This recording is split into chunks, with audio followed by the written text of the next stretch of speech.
Hello. Hello. Hello. Good morning, lads. It's Vernon. Morning. Morning. Right. I think I've got Maurice, Sean, Richard, Louis. Morning, lads. You can use the chat box to sort of chat if you have any questions. Right. First and foremost, I just want to apologize for the delay in starting this webinar. Right. So let's just dive into this seminar without wasting any further time. So just let me know, just use the chat box to let me know that you hear me, and then you can see me. You could use the chat box.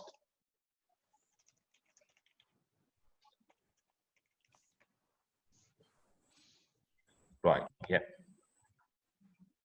Great, yeah. Sean, you all right? Good, Mike, good, yeah. Okay, so you can hear me, yeah? There's no, okay, right. Lovely. So Lou said, I can hear you loud and clear. I can see and hear you, right?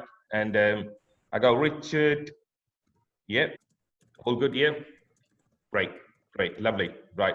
So the purpose of this webinar is to go through IP CCTV side of it, right? So I'm just going to go through the IP CCTV, no audio, just trying to sort out, okay, right, no problem, yeah, right. But can you hear me? Sean, can you hear me?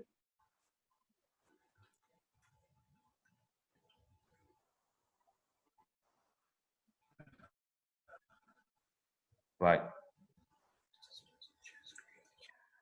Okay, I can see you, Sean, but I'm not quite sure whether you can hear me.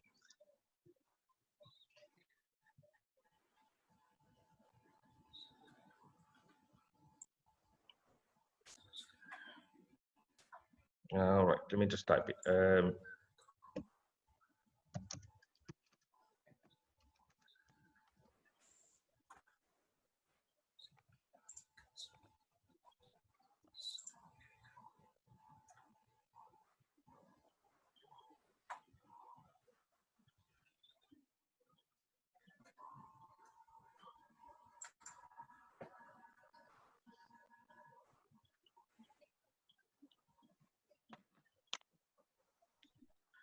Okay, I'm just waiting for Sean to confirm that his audio is working.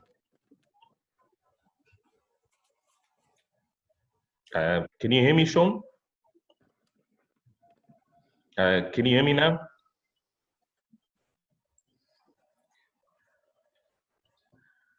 If you can hear me, just you can use the chat box to sort of let me know.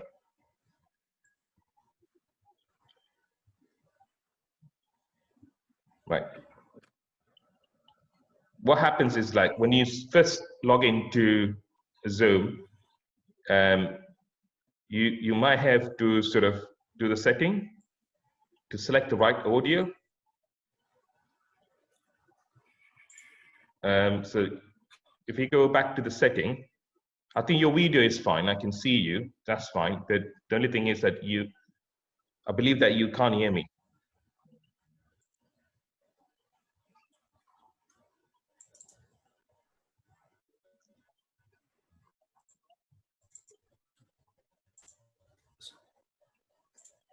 Okay, let me start the slides, right? So, I mean, the slides got a lot of text in it, so you could just read the text. And also, the webinar that we are doing now is getting recorded. So I'm gonna post this on YouTube. So you might be able to, you can see that on YouTube, you know, if you can't sort of hear me here.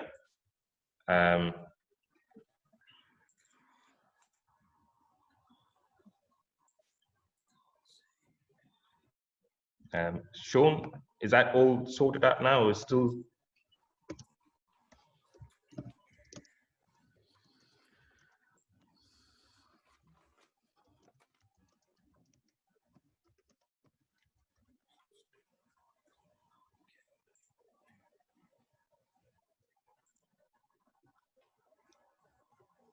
Okay, right. Okay, so let me start this, right? And what about the rest of us? Louis, I know that you can hear me. And what about Maurice? Yeah, it's all fine. You're fine. Right. Okay. All right. We got Sean now. Right. That's great. Okay. Right. Let's sort of start this webinar. Yeah. Let me see.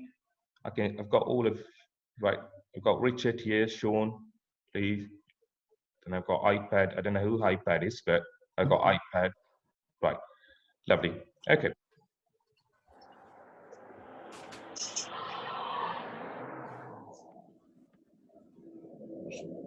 Just gonna open the slides. So just bear with me a second, please.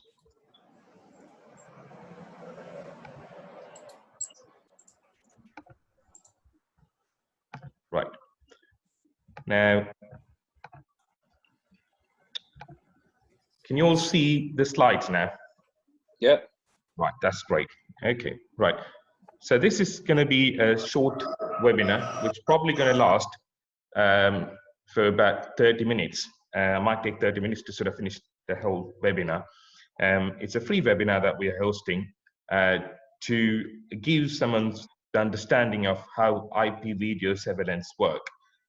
So the idea of this webinar is because in recent days, we see a significant growth when it comes to cloud networking or artificial intelligence or automation, right? And so the old days of people can just go and connect the cable and make a conversion system work, it's gone now. So you could do that for the first fix, but you still, if you want to do the whole complete system, you need to understand how an IP system works. So the purpose of this webinar is we're going to highlight some of those features that you get from IP system and also give you a solid foundation of how an IP CCTV system work, right? So we expect you to have the basic knowledge of an analog system. Now, I know there's some of you may not have the basic knowledge, but we got another session that's going to start from 10 o'clock, where we'll be doing all the crimping and understanding about the basic of CCTV installation. So don't worry about that. But this webinar is focused on people who come from CCTV background, but not necessarily having a good knowledge of IP side of it or networking side of it. So let's start here. Right. So this is what I explained to you before, like why we need to know about networking. In the modern digital CCTV systems, most of the systems work in conjunction with networking. So you need to understand how the networking work so that you can now configure the system correctly and also get the maximum out of the CCTV systems, right? Okay. So I explained all this part. And what we're going to cover is what is IP video surveillance and introduction to computer networks, what is protocol, what is the difference between an on-ref and a private protocol, right? So I'm just going to cover all this part now. So the learning outcomes, I expect at the end of this webinar, you should have a good understanding of the basic components of IP CCTV system, and also to identify different types of cameras or system there, and also the protocol that been used in IP CCTV surveillance market. Right. So what are the features of IP CCTV systems? Why people go towards IP CCTV system? Now, you probably come across, I know there's a couple of you already install CCTV systems. Most of the time, if you go to a customer, you know, they prefer to have a IP camera without even knowing what an IP camera is. But the idea behind that IP camera is I mean, the general perception we have about IP camera gives us better resolution. My name is Emma, and in today's video, I am going to teach you about pronunciation. Now, today we are is that true? Is that true? Do you think the IP cameras gives you better resolution than an analog camera? Is that true? Just let me know. Use the chat box to let me know what you think about an IP CCTV camera in comparison to an analog camera. Do you think IP cameras normally gives a better resolution than an analog camera?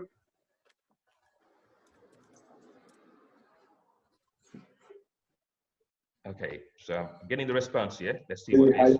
Google, so that when people search us, yes, they are ranked in the first page. Google Analytics.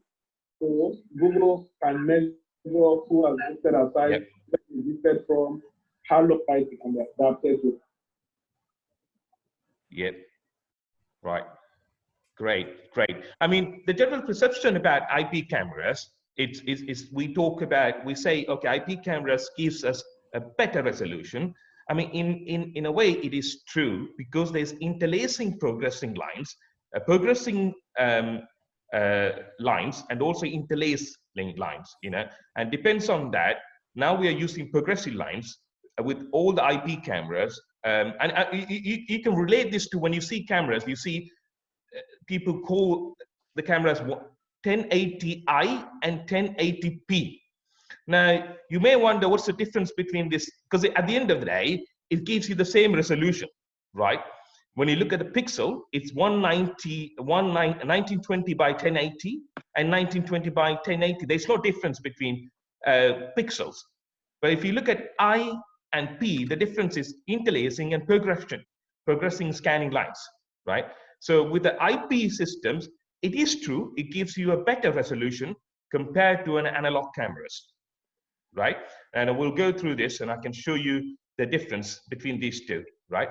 But again, having said that, you could buy, if you buy an IP camera, which only gives you 720p, and then you buy a latest analog cameras, which can give you up to 4K, then you can't do a comparison between these two cameras, right? So the answer is yes and no, you know. Normally, I would say if you take the same 1080p camera and then compare that to a 1080p camera, then definitely you see a difference when it comes to P and I, right? Right, so that's, and then the other advantage of IP system is, for example, say you want to connect your camera to an access control system. Why would you do that? I can give you a logic, right? Somebody comes, in a company, there are different departments, and then you restrict the access to certain group only for certain places. For example, marketing can go to certain places, but R&D can go to the labs. The research and development team can go to the lab. And if they try to use their fobs to get access, so say, for example, marketing department trying to get access to a R&D lab, the access will be refused. Not only refusing the access, you could take the picture of this person or a video footage so that you can now relate and see who was trying to access this place, right? So based on that logic, you can connect a door to an IP camera. Now, because if you're using an IP-based access control system, and for example, in the UK, Paxton is the most popular system, then you can now connect an IP feed to that DOE, right? And then start writing rules that if somebody is being denied to access that DOE, then take the video footage and record it for a few seconds or 20 seconds or 30 seconds. Then that will be then sent to the management so that they can analyze these videos, right? So integrating with other security devices is much easier when it comes to IP system, because it uses certain standard protocol like real-time streaming protocol, RTSP, and you can use that to bring the video footage to access control system, right? So it is easy to connect. Now, you can't do this with analog cameras, isn't it? Unless you connect it to a DVR, then in that case, you're looking at a digital video footage, right? So integrating with other components like access control, intruder alarm system, in some cases, fire alarm systems, it's much easier when it comes to IP cameras. Then the other thing about IP cameras is it's pretty much like your computer. Now, you use Windows, I don't know, I'm not really sort of up to date with the computer's operating system. So let's assume Windows 10, I believe. Now there's a new version out. All you can do is, as long as your hardware is compatible, you can upgrade that. And the same feature is there in the IP system, not in the analog system. So scalability and flexibility is not there in the analog system compared to IP systems. And cost effectiveness. Now, most of the time, IP cameras are going to cost slightly expensive. They're going to be slightly expensive than analog cameras. But again, when it comes to upgrading or integrating to another device, you don't have to buy another components or a DVR to do that. You could just do that with just an IP camera, because IP camera itself is pretty much like a computer, right? So on that basis, IP camera can be more cost effective than having an analog system. Now, I'll go back to the same example I said before. Now, connecting the IP camera to a DOE, if it's an analog camera, you can't connect it to the DOE. You still need a box. Now, in this case, I'll call it DVR, to convert the analog signal to digital before you connect it to the box. It's connected to the DOE, right? Now, with the IP camera, you just need the IP camera and it's connected straight to the DOE, because IP camera itself will have an IP address, right? So that's what we meant by the cost effectiveness of IP systems. Now, what is an IP camera? What is IP? IP is Internet Protocol, right? Which governs the data transmission and which define the rules for data sent and received, right? So how do you find, when you look at a camera, is there any chance you could just look, by looking at the camera, would you be able to say, oh, this is an IP camera or this is an analog camera? By just looking at the camera, say you go to a shopping center, you see a camera, by looking at the camera, would you be able to say, now say you don't see any cables or any connections, but just looking at the camera, would you be able to say whether it's IP or analog? Right, let's see.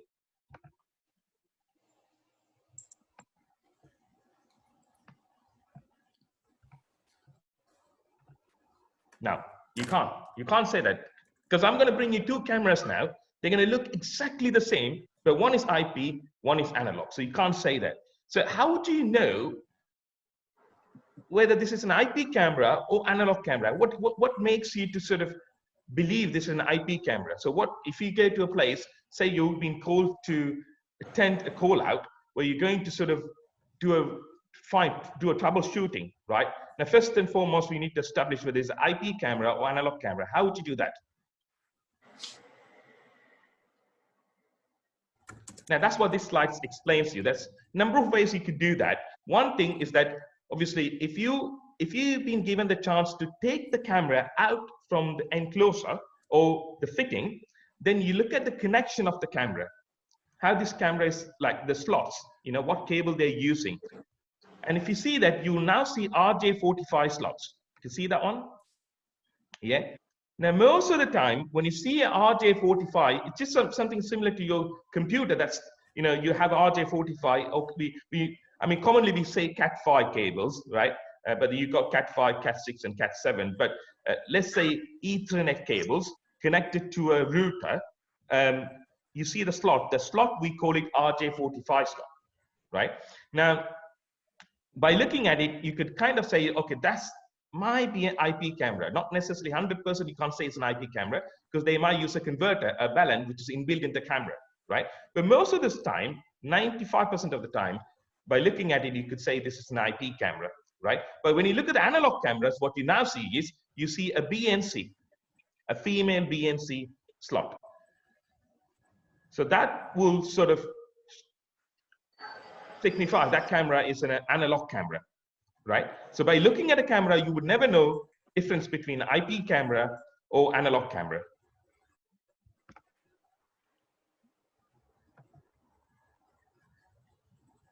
Now, same again, with IP cameras, you could have a recorder, right? Most of the time, what we use is we use NVR, network video recorder. But again, there's no need for you to use a network video recorder. You could use a NAS, network addressable storage, or you could use a cloud, right? Now, if you look at this DVR and NVR, they look very similar, right? And when you look at a DVR or NVR, what are the features that you're looking to sort of say this is a DVR or NVR? What's the difference between them? When you look at the DVR, like the physical difference between an NVR and a DVR. The NVR, if you look at the rear side of the NVR, you find this RJ45 slots, right? In DVR, you don't get that. You get BNC female, right? Now, you might be saying to yourself, not all the NVRs will have this RJ45 slot. Yes, of course, you might find NVRs without any RJ45 slots, but you still have the LAN. Then you have to connect the cameras and the NVRs via a switch, or maybe you could use the router, right? But most of the time, you will now find the latest NVRs that you have in the market. Most of the time you find this RJ45 slots, right? Now, what these slots does, most of them, you could buy them as a PoE. So it can provide power through the same cable, the Cat5 cable, right? So these ones would be occupied by different cameras, right? Now, if you look at this one, it's got 8 slots, right? So I can say it's probably an 8-channel NVR, right? But I can't say that for 100%, I can't say that with 100% confidence that's going to be 8-channel NVR, because it depends on the software that is there in this NVR. But by looking at it, I can say it's probably an 8-channel. So you can put 8 channels to this one, right? And then this is where the LAN connections happen. So that's why you connect this NVR to the local area network, right? So by looking at the rear side of the box, the recorder box, you may be able to identify whether it's an NVR or DVR. And you also have HVR, which is hybrid, which we'll talk about that a bit later, right? So when it comes to an IP cameras, as I said to you before, you can see that now progressive scanning, right? So it's a progressive scanning rather than interlacing one, right? And this one is 180p at 60 frames per second, right? So 180p is a progressive scanning, right? And then this is an IP camera. So I've just given a small example of a data sheet and the specification of the camera. And if you look at it, it says 12-volt PoE. So it's a PoE camera. So we can use a PoE NVR and then connect these cameras. We don't need to provide power to this camera, or we don't need to run a separate cable for this camera. So what we are going to do now is we're going to look at the basic components of an IP CCTV system, right? Now you need IP camera, then a router. Now in this case, I've used a picture of a wireless router, but it don't necessarily have to be a wireless router. It could be a wired router, right? So the router, then the Ethernet cable, network switch, right? This switch can be a PoE switch or normal switch, right? So now let's look at the first type of connections, right? So you could connect the IP camera to the router, and then you can configure the router to record on, record with a cloud server, right? Now, the most common cloud server that we use in the UK, or one of the popular or leading cloud services, Cam Cloud. Now, if you go to Cam Cloud, you will find different subscription plan. So based on your data size and the frame for rates required, the price would vary, right? I know when they first started, it was about 7 frames per rate, and it gives you like for about 1 week recording. And after the last day of the week, it then goes to archive for another 14 days. So you get about almost 3 weeks of recording for £7 per channel. So, but you need to pay the £7 to CamCloud to have that recording in their cloud server, right? Now, I'm just talking because obviously, with the webinar, it's one way, it's pretty much like a one-way communication, right? But I just want to make it more interactive, so to understand what's your opinion or what you experience about cloud servers, right? Now, if I'm saying I'm connecting this camera to a cloud server, now later after this webinar, you could go and do a research on CamCloud or FOSCam or my D-Link. You will find details about their subscription plan and how much storage they're offering, right? Now, let's say we connect this camera to the cloud server, right? What are the benefits that we are getting by just connecting to the cloud server rather than going to an NVIDIA? And what are the disadvantages of doing this? And what do you think is the main disadvantage of just connecting to the cloud server without having a local recording device?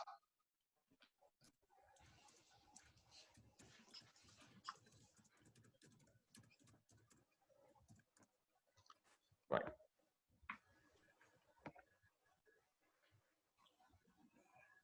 Yeah. Right. With the cloud server, Sean said no physical recording. Yeah, it is true, and it's not true.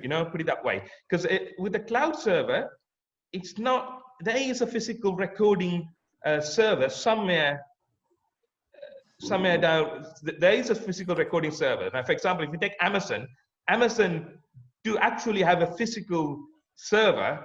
I don't know whether it's in California or whether it's in Germany, but they got rack of servers, storage place, where all your data are getting recorded into a physical storage. So the physical storage is there even in cloud server.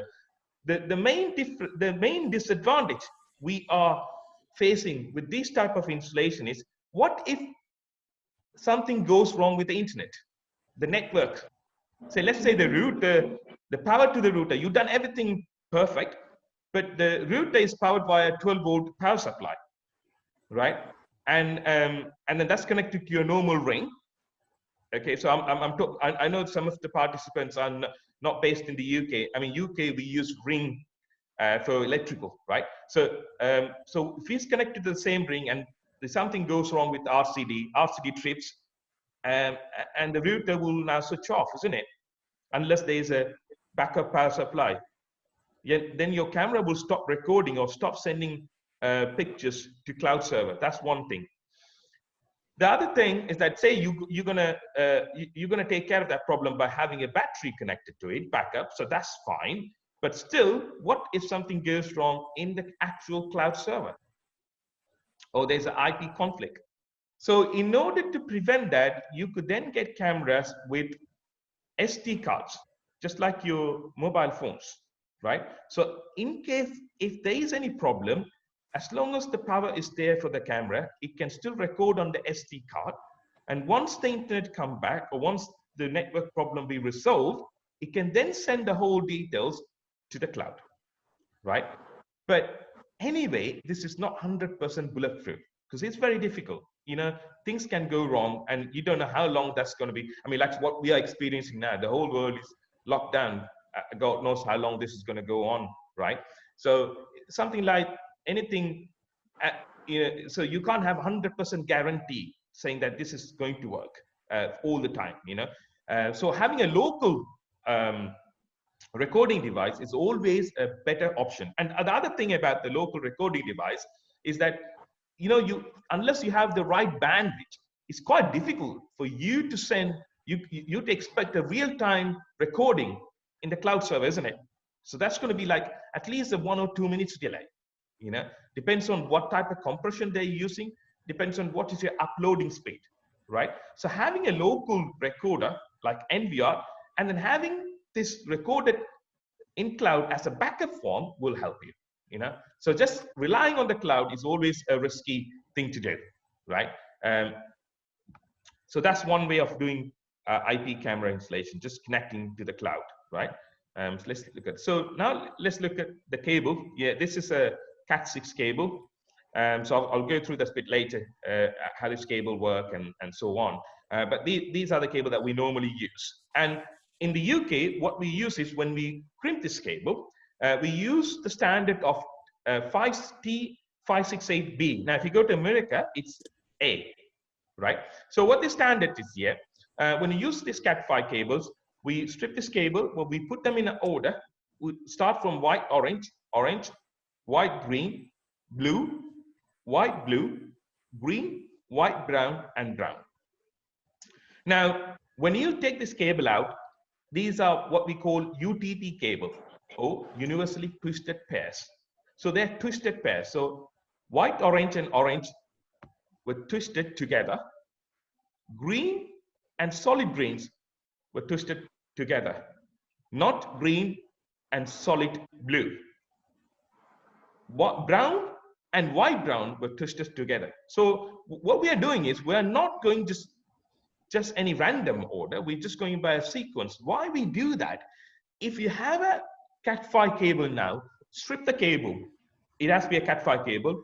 And if you look at these pairs, the twist per inch, it's different from white, orange, and orange to white, blue, and blue.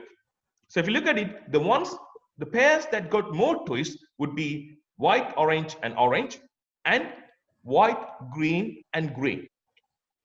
So when data travels through these Ethernet cables, the data pins that are being utilized is 1, 2, 3, and 6, because the data goes in a way data transmitted, data received. So you only have to have 2 channels. 1 channel to transmit the data, 1 channel to receive the data. So the pairs that got more twist are being utilized to send the data and receive the data. So now you have a question, what is happening to the other pairs, right? So we still have blue, white, blue, then we have brown and white, brown. These pairs are used as pair. They're not used for anything, right? So in a PoE application, these pairs being then utilized to send power. So your plus and minus, right? So in a digital world, there is only 2 channels. Data transmitted, data received. So data transmitted to 1 and 2, and data received through 3 and 6. So by using the most twisted pairs, you can have a better connections against any external noise or internal crosstalk. Yeah, because when you twist something, it works as a resilient to any external electromagnetic interference, or maybe RF frequency, radio frequency, and so on. There are different, there are various factors, external noise, right? So that's why we follow this standard. So we go 1 is white, orange, 2 is solid, and 3 is white, green, 4 is blue, solid blue, 5 is white, blue, and 6 is solid green, 7 is white, brown, and 8 is brown.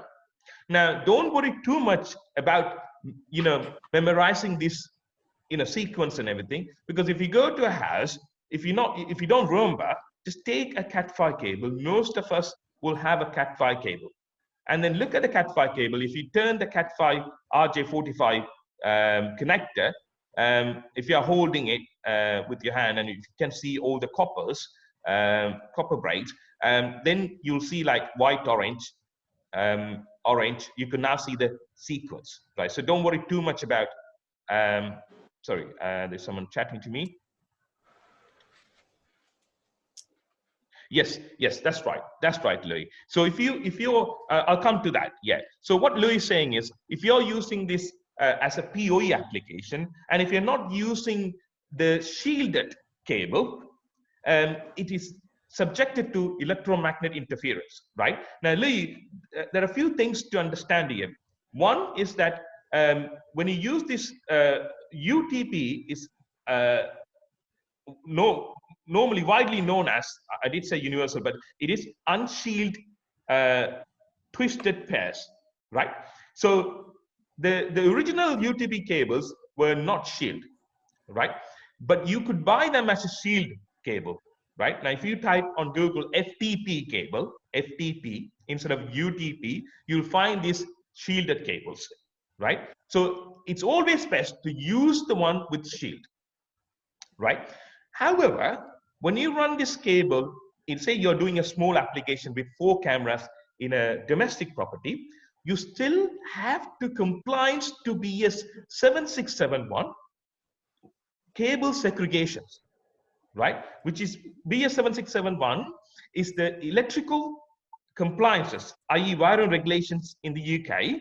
And if you go to see, I think it's Appendix 4. I mean, I'm not quite sure about this, but if you go there, you will now find cable segregation. That means you should not run a data cable close to your main cable, right? So not only because having a shielded cable is fantastic, but you can't have a blind confident because of you have a shielded cable, you would never have an electromagnetic interference. Then you're making a mistake. You still have to comply to the standard when you're running the cable, right? So we'll go through that later, so I can show you, how to run these cables, right? So you're right, absolutely right. If you've been given an option of buying a unshielded one and a shield one, you would definitely go for a shield one because that really helps you, right? And the other form of cable that are being used in IP CCTV systems is fiber optics cables, right? Does anyone know about fiber optic cable? Anyone done splicing? Or anyone have come across? Yeah, okay, right. No, right, okay, right, fine. Right. Well, fiber optics cable, I'm going to bring the cable in a minute and show you how the cable works, right? Now, fiber optic cables, it actually, now normal cables, it's voltage, isn't it? Right? Even if it's a video, it's a form of voltage, right? So we don't call it voltage, it's a very tiny voltage, so we call it charge in some cases, right? So everything is voltage, video, audio, and your low voltage, right? Right, somebody else is...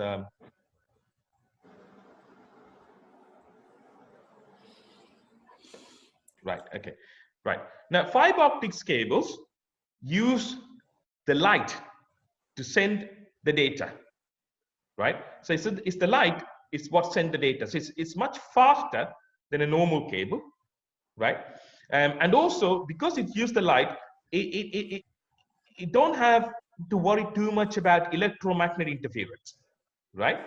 But the main disadvantage of fiber optics cables, you need the expertise to understand about it, how to do the splicing of the fiber optic cables, and also they are expensive. They're not cheap cables, right?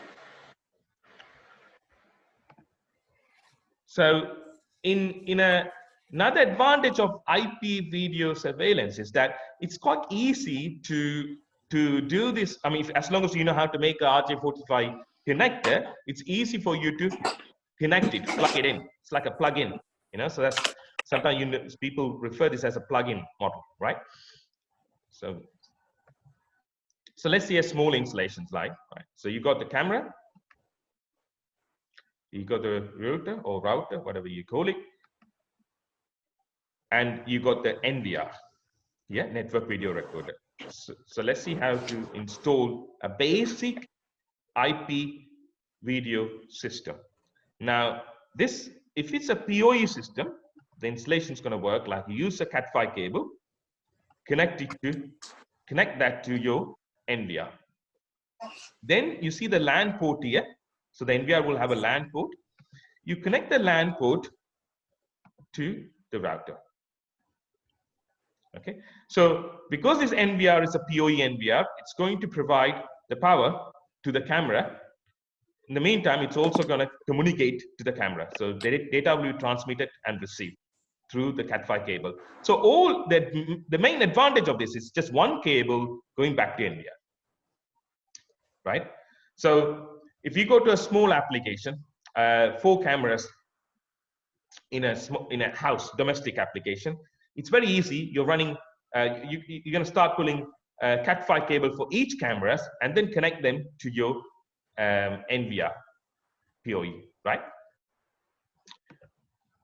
So you can, instead of doing it, you can connect that straight to your router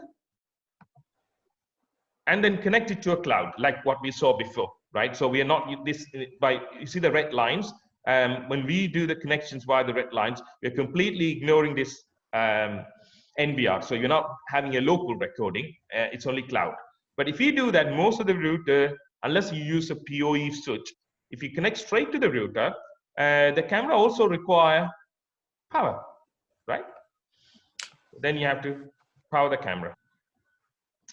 Now, this is one of the reasons when I do trainings, I find people, the learners, in a question me about the PoE camera. If you look at the PoE camera, you'll have a RJ45 slot, but you still have a power slot, right? So they say, if it's a PoE camera, why would you require to have a power slot? Because it depends, they don't know how you're going to connect or configure this camera. So you may use NVR, PoE NVR, you may not use a PoE NVR. So you have the option of doing both ways, right?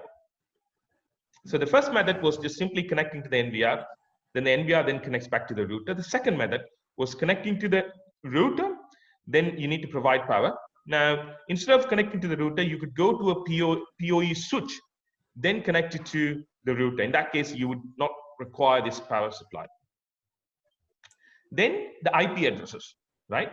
So now this is where we go. Most of our learners, they understand the basic IP systems and so on. They're just connecting it, and it's pretty much like a plug and play. But let's put it this way. If you've been given a different make, let's say, now I don't know how this is going to go in future, right?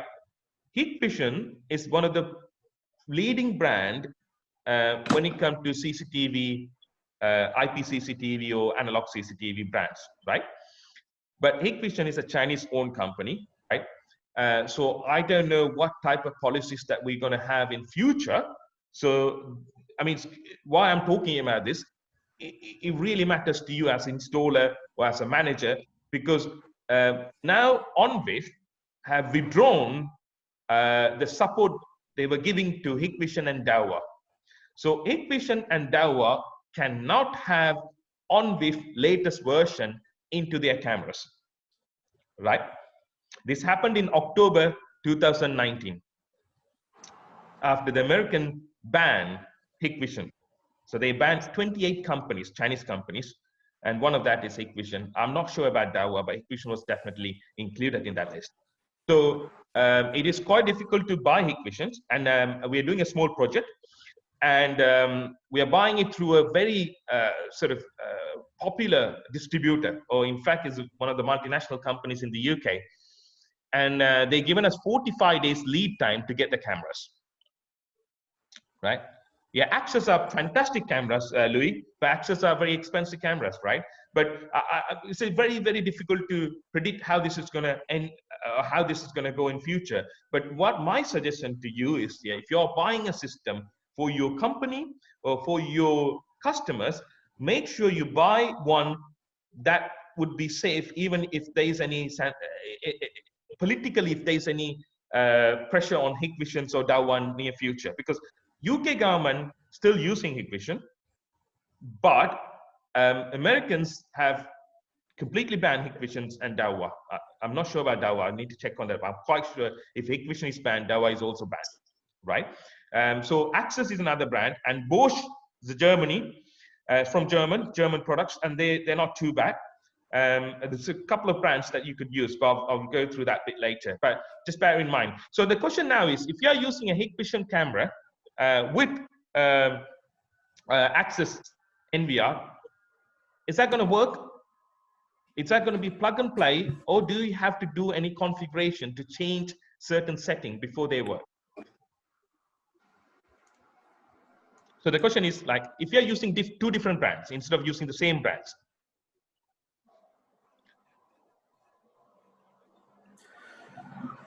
It depends, right? Unless they are using this common protocol on WIF, which is Open Network Video Interface Forum, they're not going to work. It's never going to be plug and play. That's one thing. The second thing is what network class they use, right? So your camera may be using a different network class, and your NVR may be using a different network class, right? And the third thing is the credential. Your IP cameras will come with a password, isn't it? Password and username. If your NVR knows the default password and username, it's easy to connect. If not, it may be difficult to connect, right? You may see the cameras. Now, some people may look in, I'm going to put this on YouTube, so some people may look at it and say, that's rubbish, because obviously, once you connect the camera with the wire to the NVR, you're doing a connection, physical connection, then you don't need a password. Think about this. If you have a laptop, if you connect to your router wireless, you need a wireless password, isn't it? But if you have a cable, Cat5 cable, you're connecting your laptop with a Cat5 cable, you don't need a password, isn't it? It works right. Yeah? When you connect the network cable, Cat5 cable from your laptop to the router, you don't need a password. Because the perception there is you being authorized to touch the router or the server, so you are a legitimate access. So you don't need to have a layer of password or credential to verify this person, right? So now when you connect the camera with the wire that goes to the NVR, it's pretty much the same story. But again, the software will see the camera, but to see the camera feed, it may still require the password. So you could see the camera when you do a search, right? As long as they're using the same protocol on WIF. But then to get the camera live, you then require the password of the camera, right? So these are the three major barriers or obstacles you're going to come across when you connect two different brands, right? If you're buying the same brand, Hikvision to the Hikvision, or Dawa to Dawa, or Axis to Axis, you will not have this problem, right? Bear in mind, if you're mixing and matching the brands, you've got to make sure these brands are compatible. Then you have to be familiar with the system, how to change these protocols or parameters, right? So now that's what I explained by this now. When I connected this camera straight to this box for the first time, I was given my camera was given an IP address which has 192.168.112. But when I connect this camera then back to the router, straight to the router, my IP address was changed to 10.0.0.18. Does anyone have explanation why this is the case? Why the IP address changed? Louis? Why the IP address changed? Okay. Okay, 192 is local, right?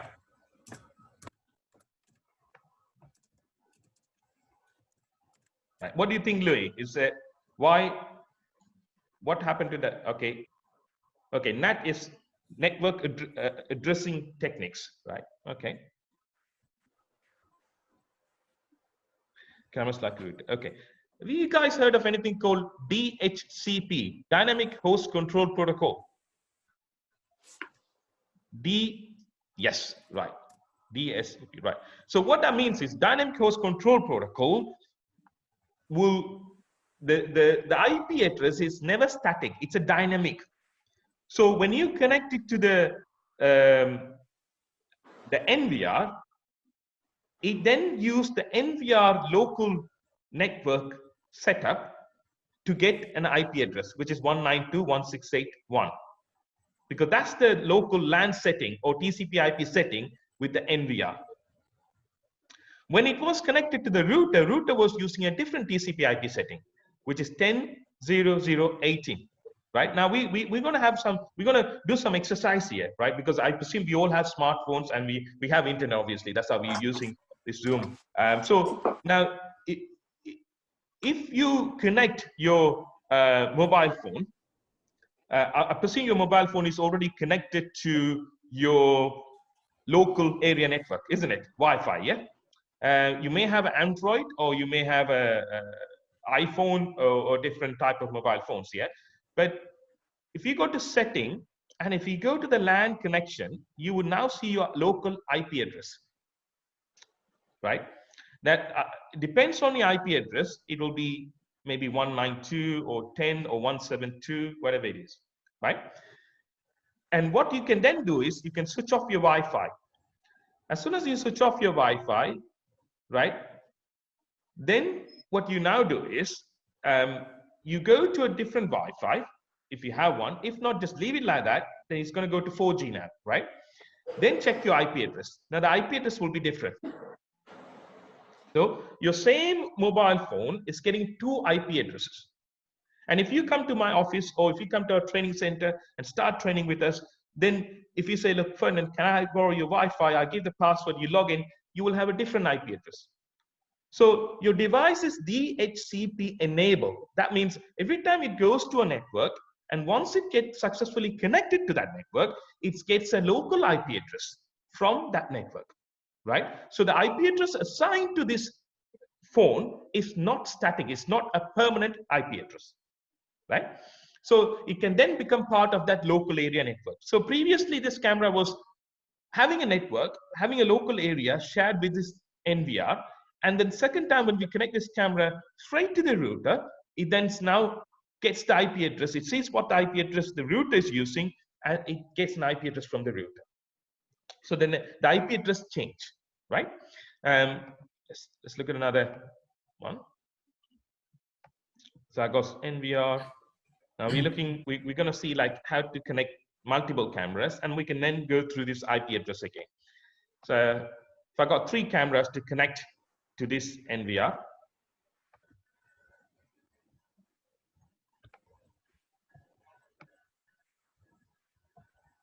so I'm going to do this now. Right.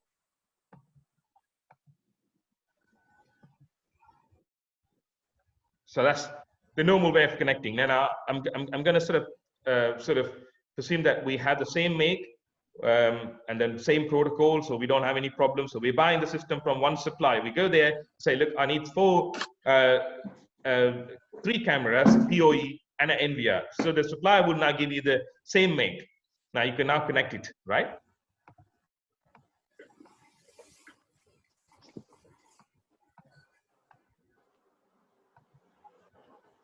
Now let's look at the IP address, right? So the first camera was given 192.168.112. The second camera was given 192.168.113. And the third camera was given 192.168.114. So let's go back to again. This time we're doing it slightly different, right?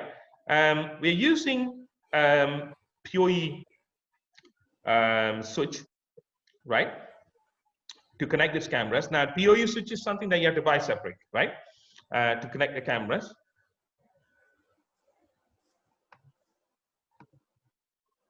So obviously, the PoE switch need to be powered.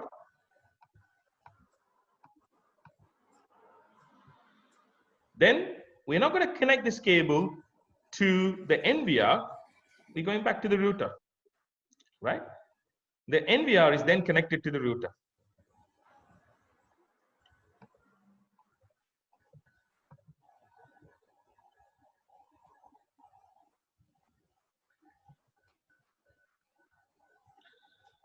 So now it's getting an IP address, same IP address. The NVR is also getting the same IP address. Now this can be different if this router is using a different TCP/IP setting. It depends on the system administrator, right? So I can go and change this router to a different IP address. Then this IP address will now become maybe 10.0.111, 10.0.112, right? So the IP address, with what happens with the dynamic control protocol is, if a device is enabled dynamic control protocol, when it's connected to a network, it sees what the network IP address is, and then it changes that according to that same TCP/IP setting, right?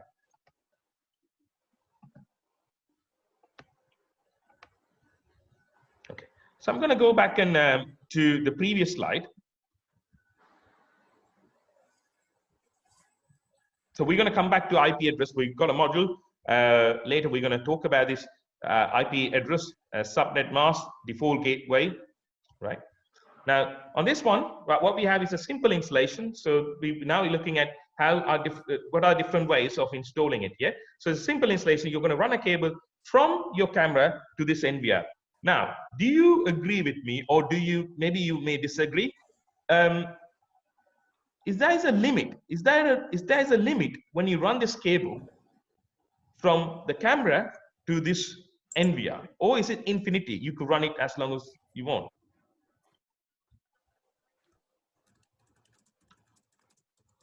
Do you think there's a cap when you run this Cat5 cable? Do you think there's a cap?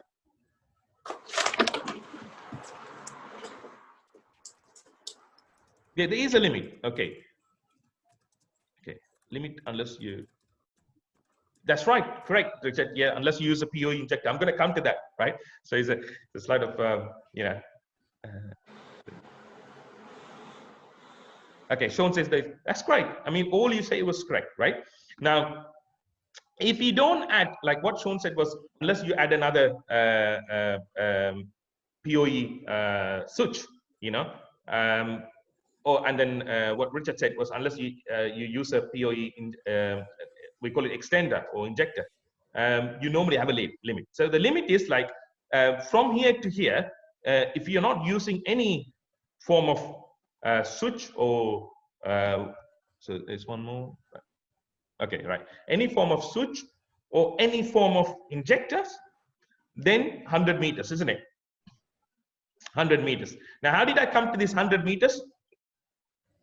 Now, a lot of people, if you go to a manufacturer or distributor, they would say, yeah, PoE cameras are safe to go for 100 meters. And if you go beyond 100 meters, then there might be some issues and so on. Yeah. So, but does anyone know why this 100 meters? Surely there must be a reason for them to say 100 meters. And is that true all the time? Louis? So when you run cable, right, normally it's advisable you run no longer than 100 meters, right? So, okay.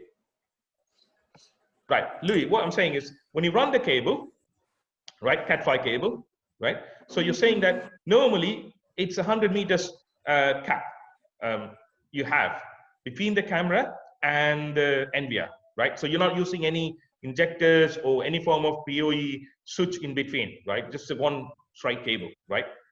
One single cable going from the camera to the NVR, right? And why people say 100 meters?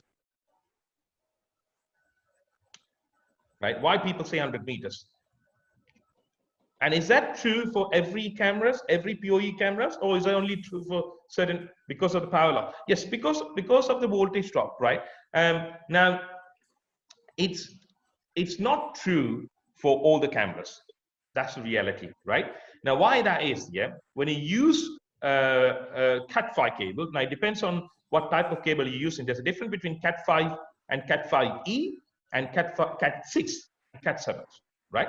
Now, if you're using a Cat5 standard cable, normally it's 24 AWG, right? AWG is the American way of wire gauge, right? Which is very what we use in the UK is we got millimeter square, right? Now, when you look at the Cat5, it also gives you the watts or power. It tells you every slot is capable of nominal value of them is 30 watts from one slot of this PoE, right? So if you exceed that amount, you would not get the 100 meters. Yeah, 30 watts, because 30 watts is what you can get maximum from this slot. So you can now go back to a specification of an NBR, and not only looking at how many slots you are getting, you can now look at the watts that the slots gives you. Okay, so if you are using a huge, a big PT set PoE cameras, most of the time you may have to provide a local power source rather than depending on the PoE, unless you're using a switch or PoE injector, right? So the 100 meters is not written on stone. Now, how do you, like, this is the other thing I was going to ask you, but you already answered this. How would you overcome this problem if you have to run it for 200 meters? That's what this slide explains, right?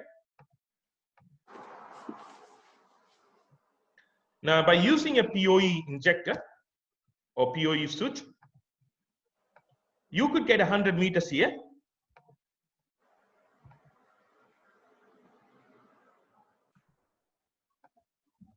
And you could get 100 meters and 100 meters, right? So just if imagine this is like a switch, right? Nothing else, just an injector, right? Say injector. Then what you're going to do is what's going to happen is, so I'm going to skip this part here, this single camera installation.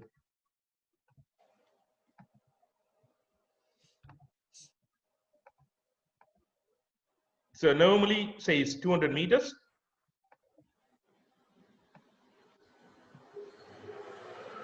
In the normal circumstances, you can't do that 200 meters. But now you can do that 200 meters because you're going from a switch, then you're going back to the system, right? Now, what will happen to this 100 meters if you keep on doing this, repeating this again and again? Do you think that will stop at one point? So if you're using this PoE injector, you know, or you're using a PoE switch every 100 meters, right? What will happen? Will it stop, or will it keep replicating that 100 meters again and again?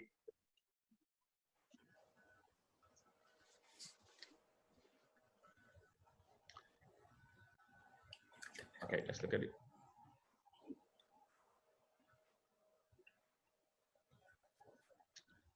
Now, it will repeat. That's the beauty of, I know you talk about power, but I'm talking about a switch, right? The switch is provided with power at that point, isn't it? If it's 100 meters, this point, you're providing power to that. There's another 100 meters, you're providing power to that. So what will happen with the digital world is, because it's binary, ones and zeros, when you replicate, it will replicate for the same distance again. If it's analog, what happens? For example, analog, I'm completely going to ignore about what is the correct decimal point, but I'm just saying dB, decimal, say 70 decimal. By the time the 70 decimal passes these 100 meters, it's not the 70 decimal anymore, isn't it? It's maybe a 65 decimal or 60 decimal. When you now amplify the 65 decimal, you're amplifying a weak signal. You're boosting a weak signal. So you will not get the 100 meters again. You will get 70 meters or anything less than 100 meters. Then when you amplify an even weaker signal, you get another 50 meters, not 60 meters anymore, not 70 meters anymore. Eventually, you're going to pick up a lot of noise, and it's going to end, because in an analog world, you're boosting or you're amplifying waves signals. In an IP world, this is binary. You're kind of replicating it. So that's the advantage of IP, right? You're replicating it. So you end up getting 100 meters, 100 meters. So the practical problem you're going to face is, how you're going to accommodate this. If you're running in a construction site, you're running 700 meters, right? Through the fence. For a camera to a recorder, you can't practically have 7 or 5 points. You understand? So that's what the problem is, right? But normally, yes, the digital signals, you could get another 100 meters and you can keep on getting it again and again, right? So that's an advantage of digital systems.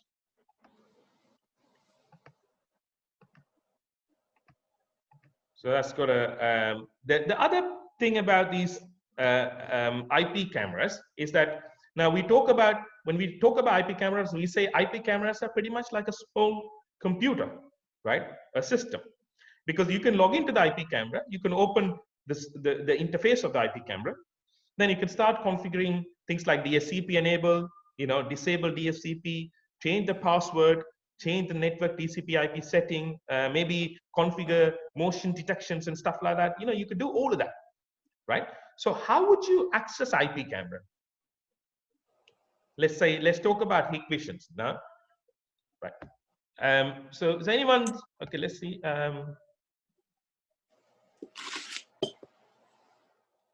Yes, so Louis asked a question. You can use fiber optics converters to the LAN, right? And then go further, longer distance. That's correct. Yes, if you use the fiber optics, you can go longer, right? Now, if you can excuse me for one, maybe like from here to there, say 3 seconds, right? Let me get the fiber optic switch and show you, right?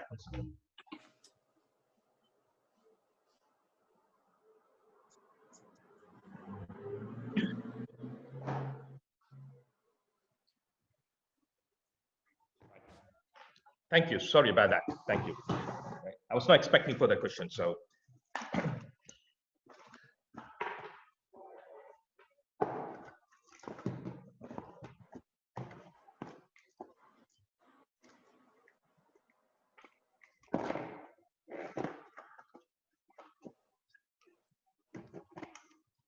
Now, if you can see this, please let me know.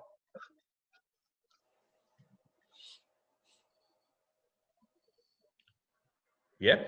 Now, this is the converter or the media converter for the fiber optics, right? You see this cable? This is the fiber optic cable, right? Which connects to these 2 converters or media converters. And then you see the Cat5 cable here? That's where your camera will be connected. And on the other side, you then take the camera. So the distance between these 2 is entirely based on your fiber optics. But Louis, fiber optic cables, we don't run that for 4 kilometers, one fiber optics cable. We normally do 200 meters because fiber optics cable, you can't bend it 90 degrees. If you do that, it breaks. It's not cable, it's glass, right? So if you are running for 40 kilometers, right? Yeah, if you're running for 40 kilometers, we will then have junction box. You understand? So junction box. So you go splicing and junction box involved in fiber optics. So that's an entirely different sector. We leave it for the expertise to come and do it for us. What we do is we connect our Cat5 cable to this media converter. And from there, we can convert it. Instead of buying this, you can also buy the BNC to fiber optics as well, right? So this is media.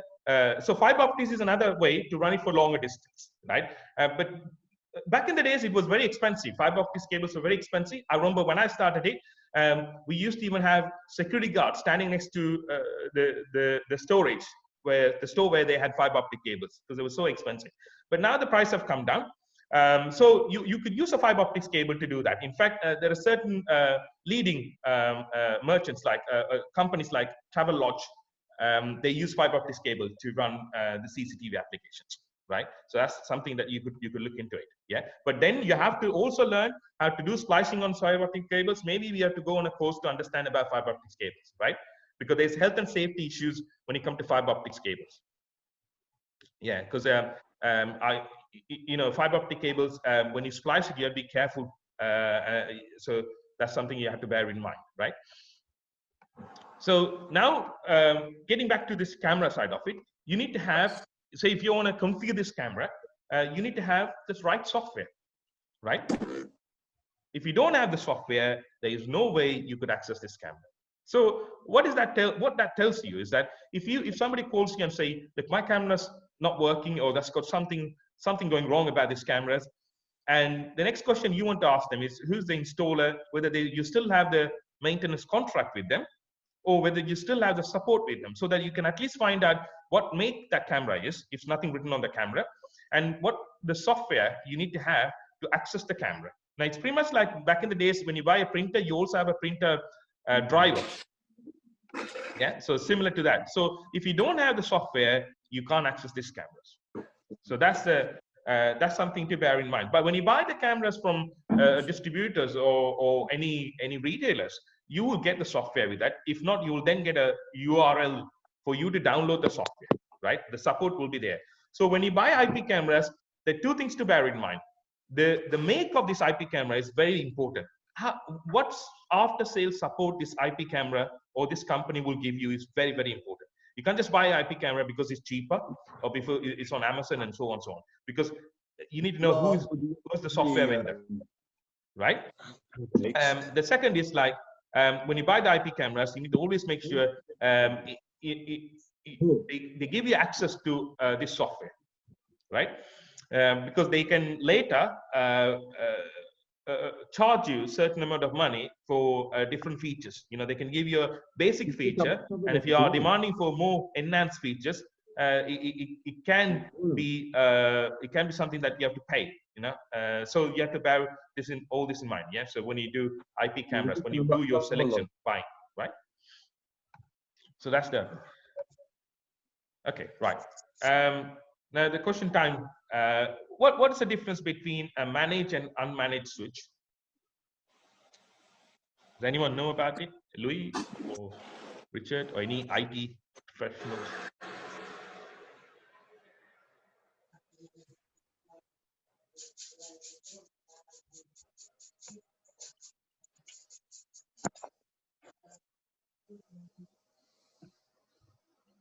Okay, so the managed and unmanaged. Why I'm saying this, yeah, and you might just wonder why I'm talking about this managed and unmanaged switch. Okay, yeah, open ports and create rules. Correctly. Yeah, why I'm talking about this, yeah, managed switch, right? Say you have. Okay, right. One more. Yes. Yeah, they're expensive. Yeah, comparing to the unmanaged switch, they are slightly expensive. Now, what basically is here, if you have a camera which is DSCP enabled, so now you know what DSCP means. If it's DSCP enabled with the camera, you don't need to change any IP address or subnet mask, default gateway. You just plug it to a router. The router will manage the network. The router will change this IP address of the camera in line with the router's TCP IP setting, right? So if the router TCP IP setting is to give a number 192.168.1, it will then change the, so for example, let me see whether I can do this with the,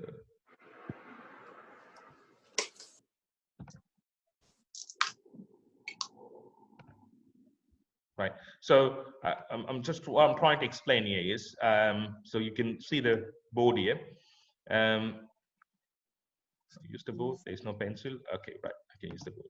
So if the router is giving IP address of 192.168.112 to your camera, right? So if you connect another camera, you definitely know you're going to end up having 192.168.1, but you don't know this number, isn't it? But you're definitely going to get that, yeah? So if you got another camera 3, you're going to have 192.168. That number will be the different one. Right? It only happens because your camera is DSCP enabled, isn't it? DHCP enabled. Your camera is DSCP enabled. So when you connect it to the router manage it, right? But if it's an unmanaged switch, it will not manage it, right? So it will not change, even though your camera is DSCP, it's not going to change anything, right? So that's the main difference between unmanaged and managed. Yeah. So if it's a managed one, you have access to it. You can do the configuration. This is what Louis was talking about. You can do the configuration on it. Yeah.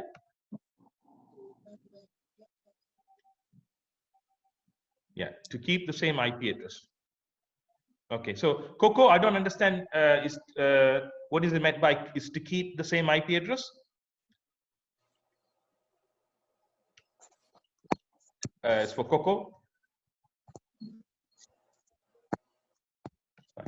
So what basically is DSCP is, okay, right. Sorry about it. Just want to find out. Okay, DNS, dynamic domain name server, right? Right. Okay. Right. Domain name server is slightly different. Coco. Domain name is different. It's not IP address.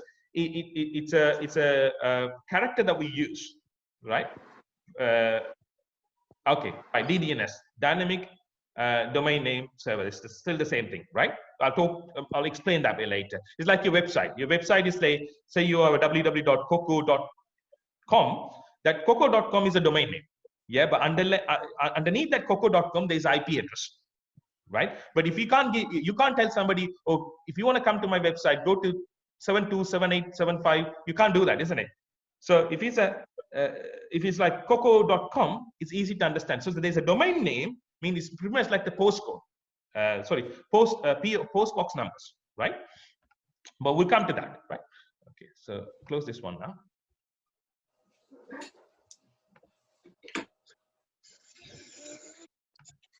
Right, come back to that.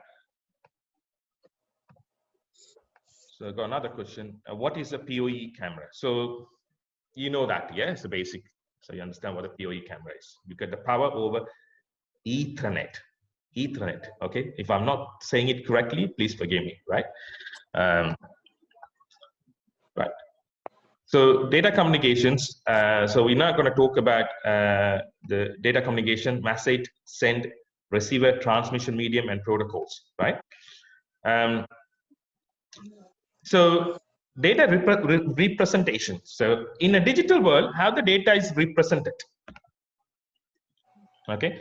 So do you know how the data is represented? How the data is being converted in a digital world? So if you're sending an email to me saying, Ferdinand, I would like to join this webinar. What will happen to that email? How that email get converted into a certain form before it comes to me? Any idea how the data travel in digital world? Okay, the data travel in the form of binary, right? Okay.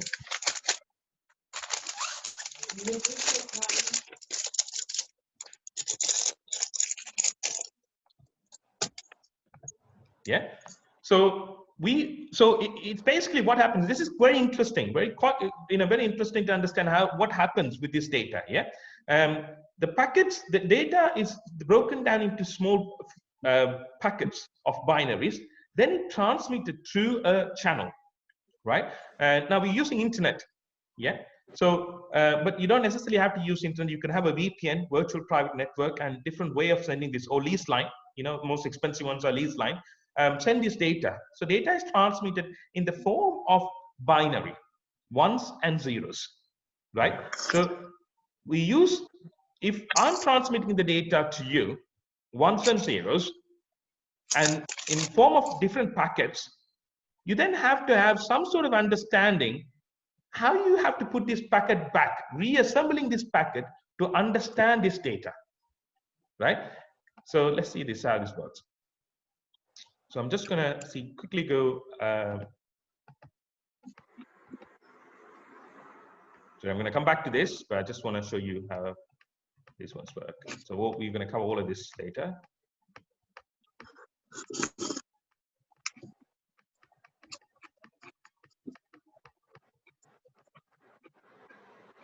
Right. Now this is what I'm talking about. When you send an email, right? That's then get converted into binaries, and imagine that's all going to small envelopes. Then somebody take that to the receiver, right? The destination. Then you need to open these envelopes and put them in order to understand the message, right? So this is what we call a set of rules that governs the data transmission, right? That's what we call TCP, transmission code. So we can use different type of protocol here, right? So the most common data transmission is a 5-layer techniques. In that one, we're using a protocol TCP to understand the packets. So TCP is transmission control protocol. I'm going to go detail about this a bit later. But what this TCP does, every time it sends a data packet, right, it demands for an acknowledgement from the receiver. So if that receiver, we call it handshake. If the receiver is not confirming the delivery of this packet, it will stop sending the remaining packets. Okay, that's transmission control protocol. A handshake is required in a transmission control protocol. Now there's another protocol called UDP. Use the datagram. In UDP, the data packet will be sent, and there is no demand for an acknowledgement. So despite the fact you receive or you don't receive it, you end up getting all these data packets thrown to you, sent to you, right? So now we talk about bit, you probably seen this, a bit per second, when you look at cameras, when you change the resolutions, or when you look at your laptop, you see this bits, bytes, so what is a bit? Bit is a short for binary digit. It's the smallest unit of the data in a computer. A bit has a single binary value. It can be either 0 or 1. So this is where we're talking about the binary side of it. Yeah.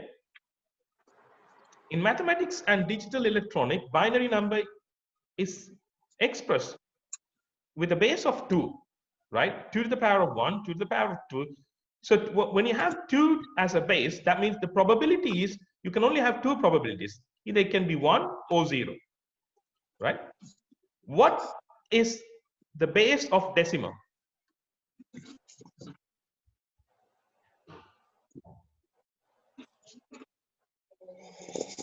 Sorry, I know this is a bit boring. So I don't know. Maybe some of you may find it a bit boring, but then it's just understanding how this network works. So what is the base of decimal? So you know what decimal means. So if you're saying you're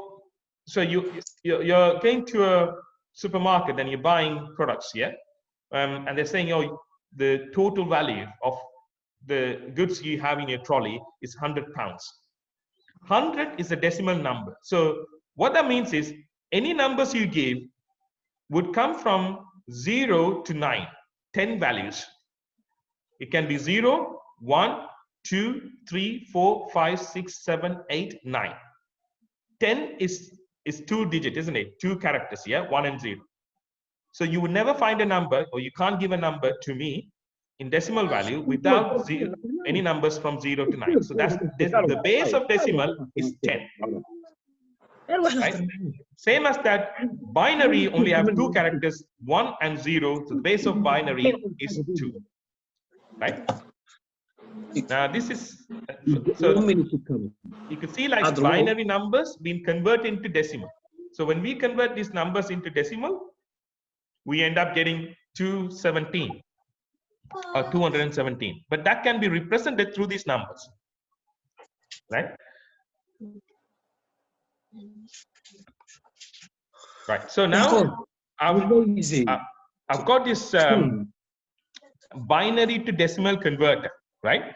Now what that basically is, yeah, we'll see how this ones work. And what I want you to do, I'm not sure, I'll do it, you could see it, yeah? So let me do it myself, right? So I'll click on this. So you could find different binary decimal converters online, right? So if you go to websites, you will end up finding different converters. Let's say you take a binary value of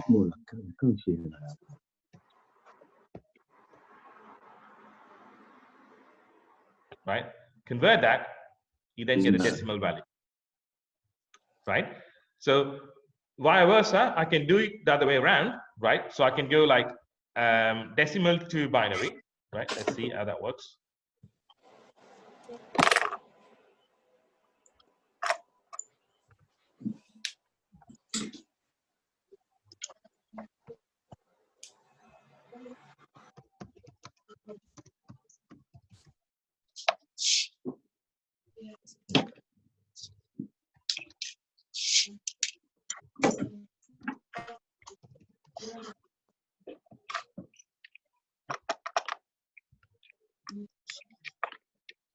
Okay, so I use the website because they don't ask you to install anything. It's quite sort of very safe to use this website. It's called binaryxconverter.com. Yeah. So if it's a decimal value, let's say 25. 25 can be represented through ones and zero as 0, 0, 0, 1, 1, 0, 0, 1. So that's the difference between decimal and binary. Yeah. The computer only understands binaries. It only understands binaries. Sometimes it's also known as machine language. So LAN, personal area network, this is what you talked about before, PAN, and metropolitan area. So these are different network types: local area, personal area network, metropolitan area network, and wide area network.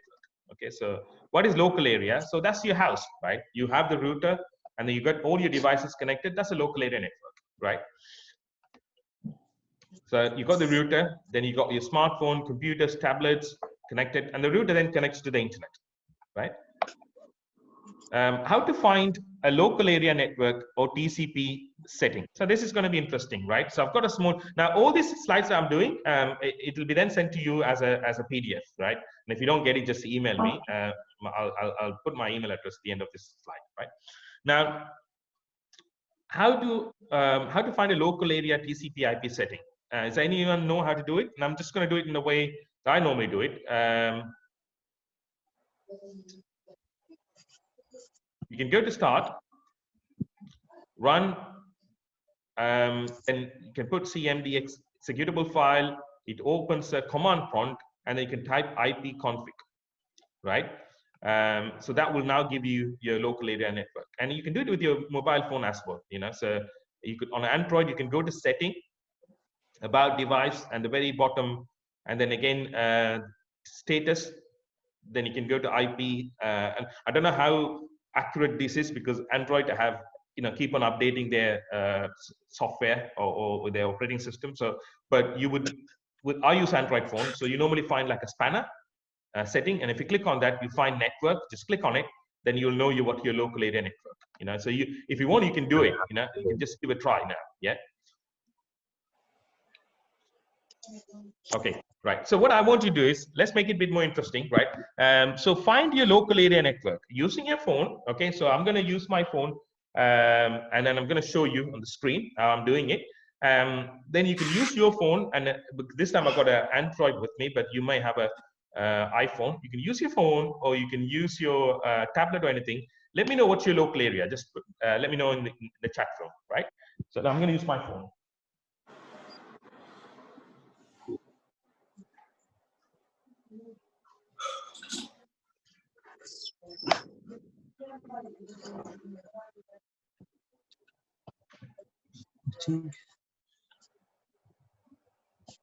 Right, so I don't know how.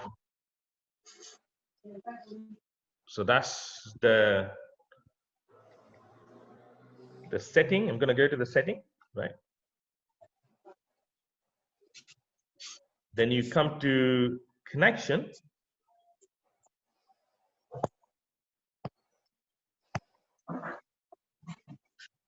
Setting. And you come to connection. Then you come to the Wi-Fi.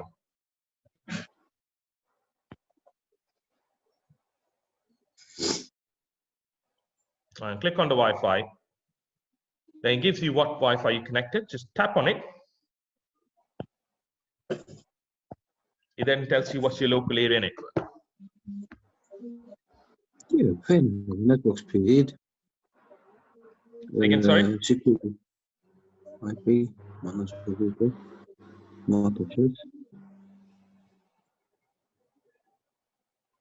So what I've got here is, second.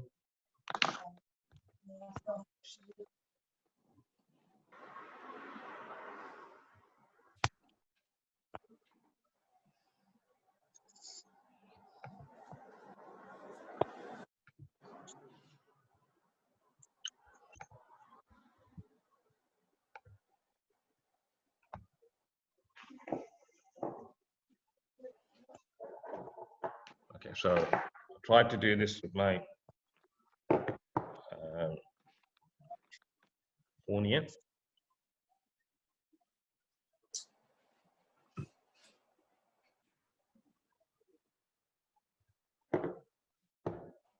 Okay, so you can see yeah, that's great, wonderful. You can see my local area network number, yeah? Yeah.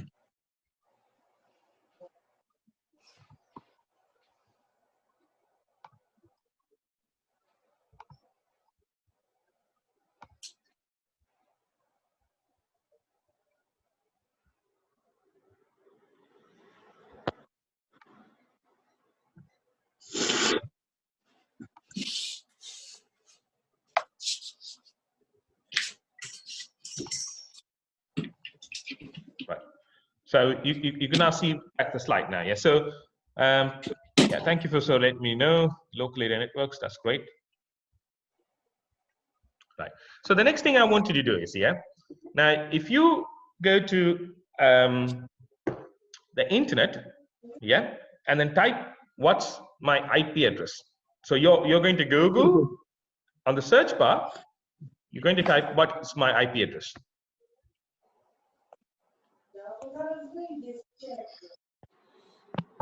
So you all pretty much got the same IP address, like the similar 192.168, because that's the most common use network class, right? So pretty much you're going to get it. But if you go to a bigger organization, you'll end up getting a different one.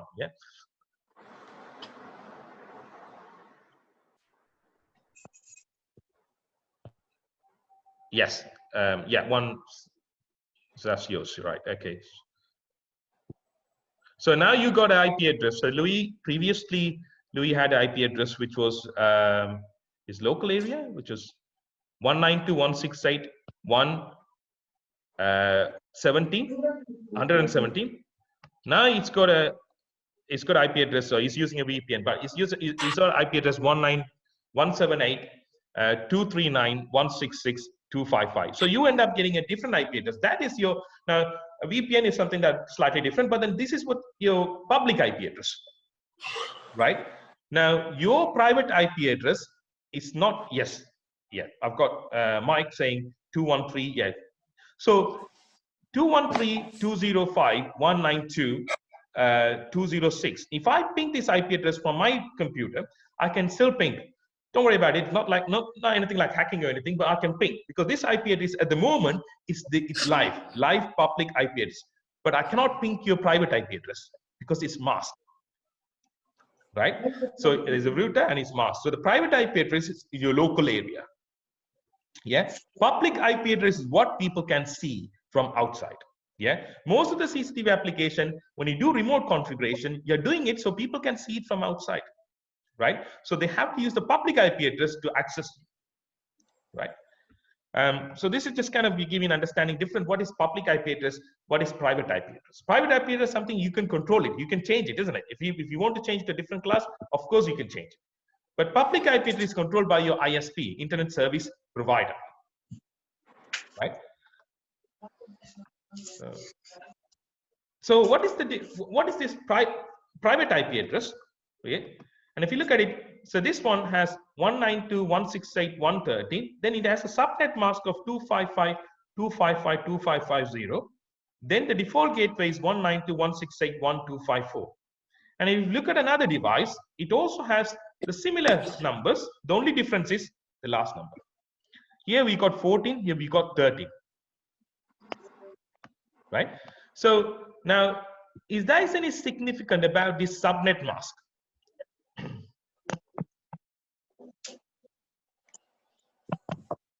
Yes, there is a significant about this subnet mask, right? If you go to a very simplest, now I'm going to explain it in a very simple way because we're not trying to become a network engineer here.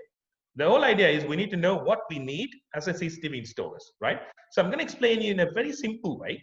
Now, if you look at this, I told you, you all had pretty much, apart from Louis, most of you had 192, right? Now, 192, now even Louis is 178, I believe. So when you have, this is the simplest IP network structure, right? So if you see the subnet mask, you've got 255.255.255.0. So this 0 is your space for you to have devices connected to it, right? If you have 255.255.0.0 means you have that 254 plus this 254. So you now have a more scope of connecting a larger network. So when you go for a smaller network, you often see this subnet mask goes as 255.255.255.0, right? So this is the simplest way for us to understand it, rather than going very completely, like understanding the whole IP. You can do that if you have interest. It's good to learn. But again, the simplest form of understanding that is the smaller the network class, you will now see only 0. So that's the space you have, right? Now, when you come to the 0 part of it, now previously I said computers use 2 as a base because they're binary, right? When you do networking, we use what we call 32-byte layer, right? 32. I'm just going to do this one. It's easier for me to explain with the whiteboard here. I'm just going to use this one again.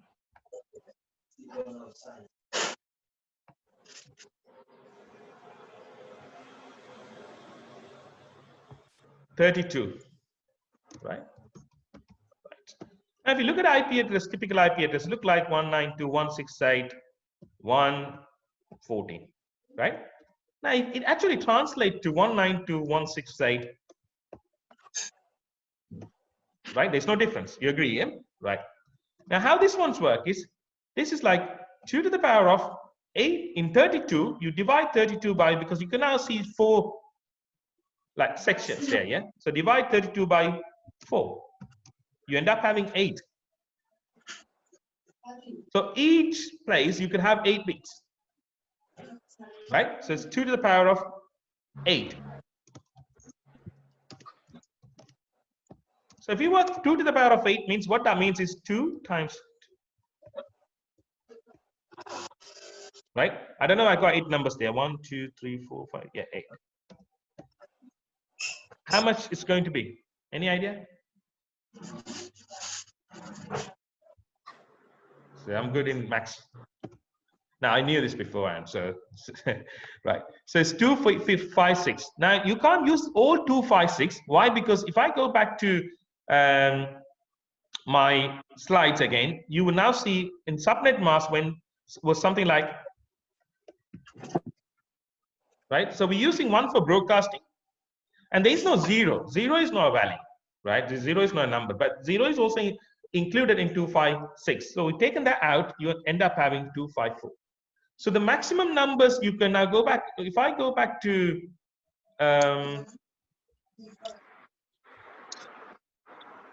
the slides again. So the maximum numbers in this range you could have would be now restricted to 1 to 254, right? So you can have any numbers as long as that is in the range from 1 to 254. That's what you can have. And that's how it comes. Now you don't need to remember this, but just to give you an idea how this one's work. Okay. So this is now if you look at these 2 devices, they both DSCP enabled. So once it's connected to the server changed these IP addresses in compliance or in line with what the server IP TCP setting, right? So they can now communicate to these 2 devices. They don't need to pass any barriers or any firewall or anything, because this is the local area. They completely communicate, right?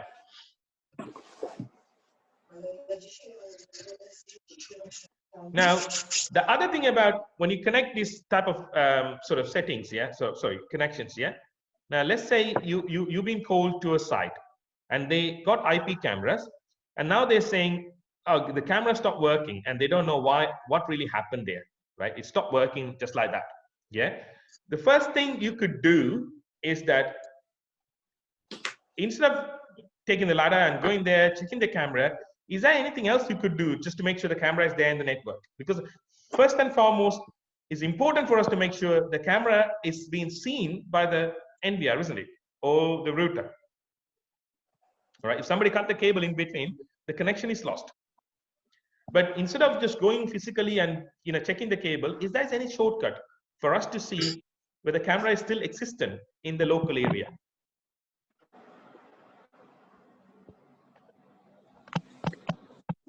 Yes, you can, isn't it? Yeah. Okay. So Louis says, first test the camera with a tester, right? And then go back and find the problem, right? Yeah, you could log into the NVR and check. Yeah. I mean, what they've done is, say they call you and saying that the camera is not working. That means the NVR is not seeing the camera, right? So it's not seeing, it could be for various reasons, right? The very step we do is, like what Louis said, you can use a tester, right? But if in case we don't have a tester, yeah, what does a tester do? You can replicate that with your laptop. Okay, how does this work? right? You could ping this camera, you could send a data packet to this camera demanding for a response. We call it ping function. Okay, let's see how that one's work.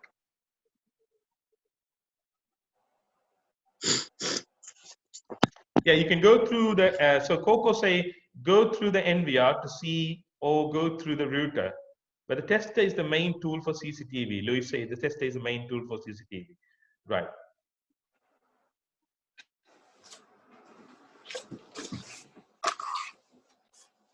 Okay, let's see how the ping work, right?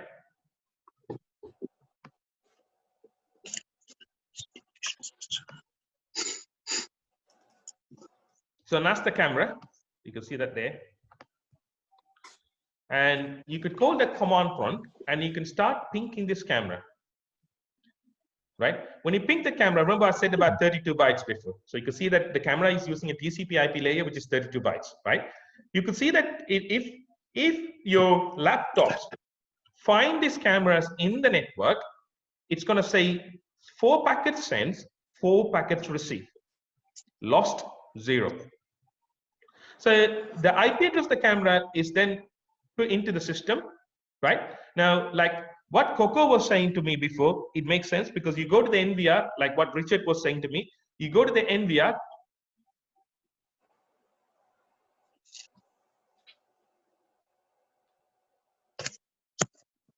Okay, Louis, yeah.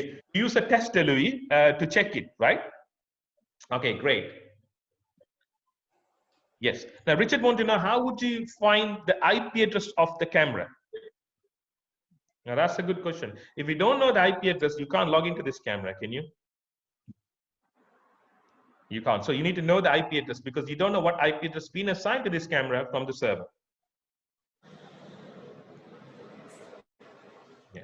From the tester, you can find the IP address. The only problem about the testers, yeah, now the testers use a certain protocols, right, to check the cameras.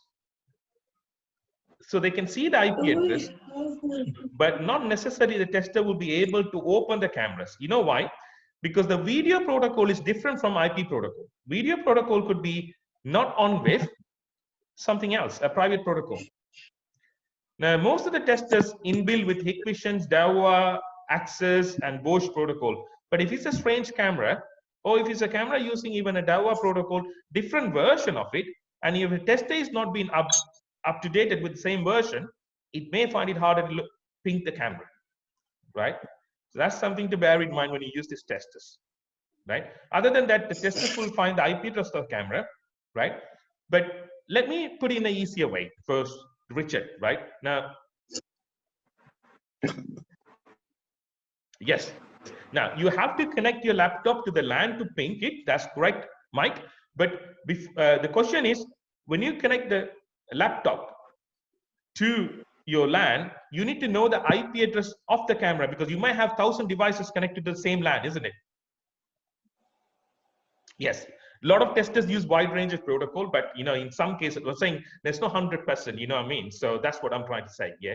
So when you don't have, in case you don't have a tester, then what you can do is, if you go to the camera, if you go to the NVR, the box here, like what Coco was saying before, you will find the lost feed of the IP address. Okay. So what I'm referring to Richard now. So if you go to your NVR, you will now find 10.0.0.1 lost, or you will go, you open the search bar from your NVR, it will now see live IP feed and the offline IP feed. It gives you the clue which camera is not connected to the system, right? Now, when you see on the NVR, you have 2 boxes. You now see live IP and the offline IP. Not necessarily the cable is disconnected or the camera is not making any communication. Maybe the password is not matched, right? So now when you see that, the next thing you can now do is, what clues it gives you the clue that this camera is no longer communicating with the device. So what you can now do is, you can use the laptop, use that IP address and ping that camera, right? Now, this is one of the reasons that what we do is we use DSCP to connect the cameras, but later stage what we do is we put it as a static. We disable DSCP, and then we keep a log of these cameras of the location. So that these cameras, because they are disabled DSCP, they would not change from that initial IP address that we given to the camera, right? So you can use that IP address to ping the camera. So if you don't know the IP address, the best way to find the IP address, you go to the NVR, open the NVR and see the feed which are offline. That's one way. The second way you could do is you can use the software, which I was telling you before. Hikvision has a software, which is IVMS 4000 or 4005, which is the software for the Hikvision's cameras.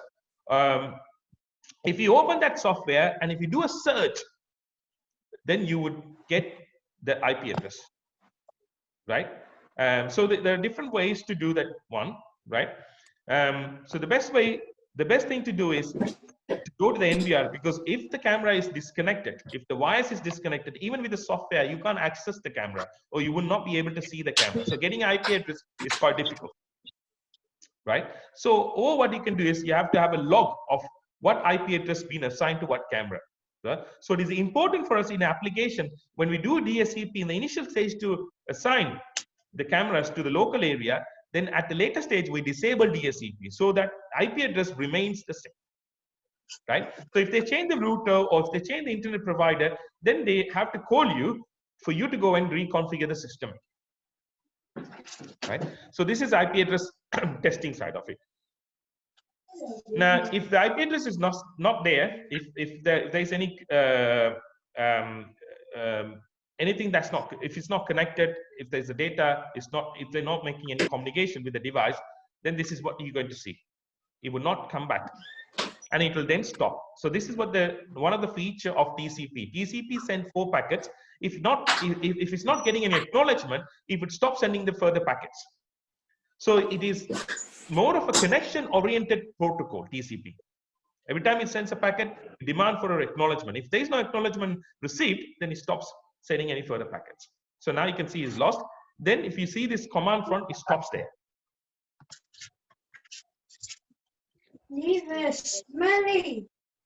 So now you got here, the connections work like this. So on your from your computer, you're now running IP test, and if it's not communicating, you're not going to see any response. What is a personal area network? It's just your computer. So you're making your connections. You're connecting using your computer as a server. Everything is connected to your computer. This is like your typical in-house setup. That is your personal area network.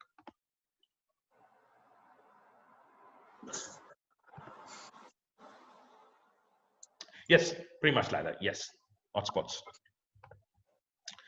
A metropolitan area is a network that interconnects users with computers and resources in a geographical area or region, rather than cover even a larger local area. So it's kind of in between WAN and LAN, right? So it's a local area, but it's just local, so it's not connected to the whole world.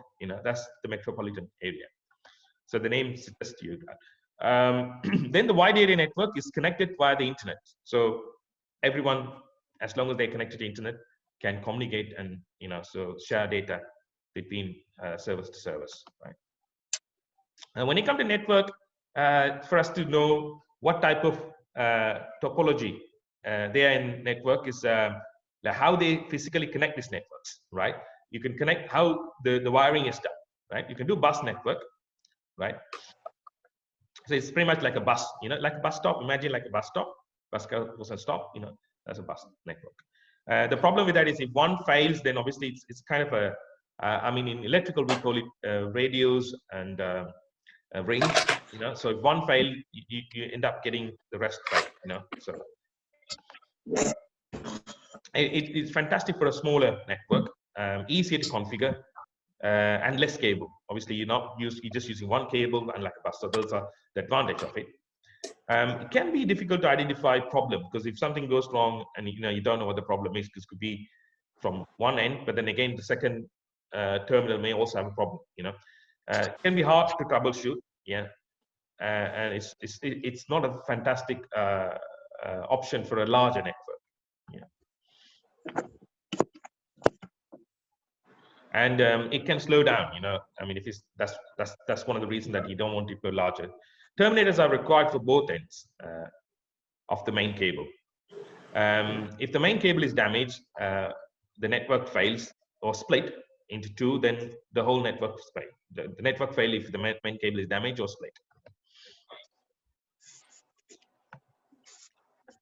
Mesh topology, which is a network setup where each computer and network device interconnected with one another. So it is pretty much like P2P, peer-to-peer, right?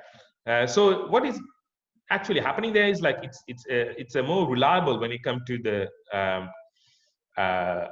any troubleshooting, or if one system goes down, it doesn't matter because everyone is connected to everyone. So you could still have the communications pass through with all other devices.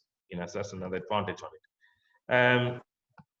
So it's an inexpensive way to implement redundancy in a network.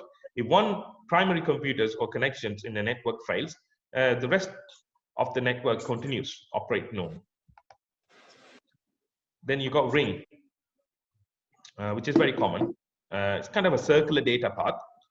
So that's the ring. So you got a server, then you got this kind of a ring data path. So data follows in one direction. So there won't be any data collision, right? So because it's one direction, it's like a anti-clockwise or clockwise directions. Network survey is not needed for the control of network connectivity between each workstation. Data can transfer between workstations at a high speed because of less collision. Additional workstation can be added without impacting the performance, right? So those are the advantage. The disadvantage is all the data being transferred via a network must pass through. So each data has to pass through each workstation, regardless of that data was not intended for that workstation. It still had to pass. So sometimes can be slower compared to a star. The entire network will be impacted if one station is shut down. Hardware needed to connect each workstation to the network is more expensive than the Ethernet cards or hubs. Star is like basically, again, another very popular, very common network setup. So it has a central point, which is like a server. And all other devices are known as client, right? So this is a star. So this is what you get in your office, in your small firms, commercial places. You have everything connected via hub. So it's easy to work with the star network. Okie hello everyone. Centralized management of network through use of central computer hub. Easy to add another one. Pete's here, and Richard's here, and Raphael's here, and yeah. Nigel. Wow. If one computer of the network fails and rest of the network continue functions, right. Chat to each other as well. Right, so that's interesting. I'm just keeping quiet. Hello. Okay, right. So I'm just going to mute one of because obviously it's background noise. Then you got tree topology. It's a special type of structure in which many connected elements are arranged in branches of a tree. For example, tree topologies are frequently used to organize the computers in a corporate network or information in database. Right, so that's the tree. So if you go to a bigger, well, the thing is about these type of network setup is that mostly these are locally governed. So if you ever end up connecting your IP cameras to it, you have to get the help from the IP administrator before you do that, because it may be subject to local firewalls and setting and so on. So Internet protocol, right? Internet is the global network of billions of computers and other electronic devices. So we're going to see how the traffic is routed across the internet. Yeah. Requests must be broken down into packets, and the packets are routed through the local network and possibly through one or more subsequent networks to the internet backbone. After leaving the backbones, the packets are now routed through one or more network until they reach to the appropriate server and are reassembled into a complete request, right? So there are about like different ways of doing this. Once the destination server receives the request, it begins sending you the requested data, which wins its way back to you, possibly over a different route. So that's we were talking about this, how the packets are routed on the internet.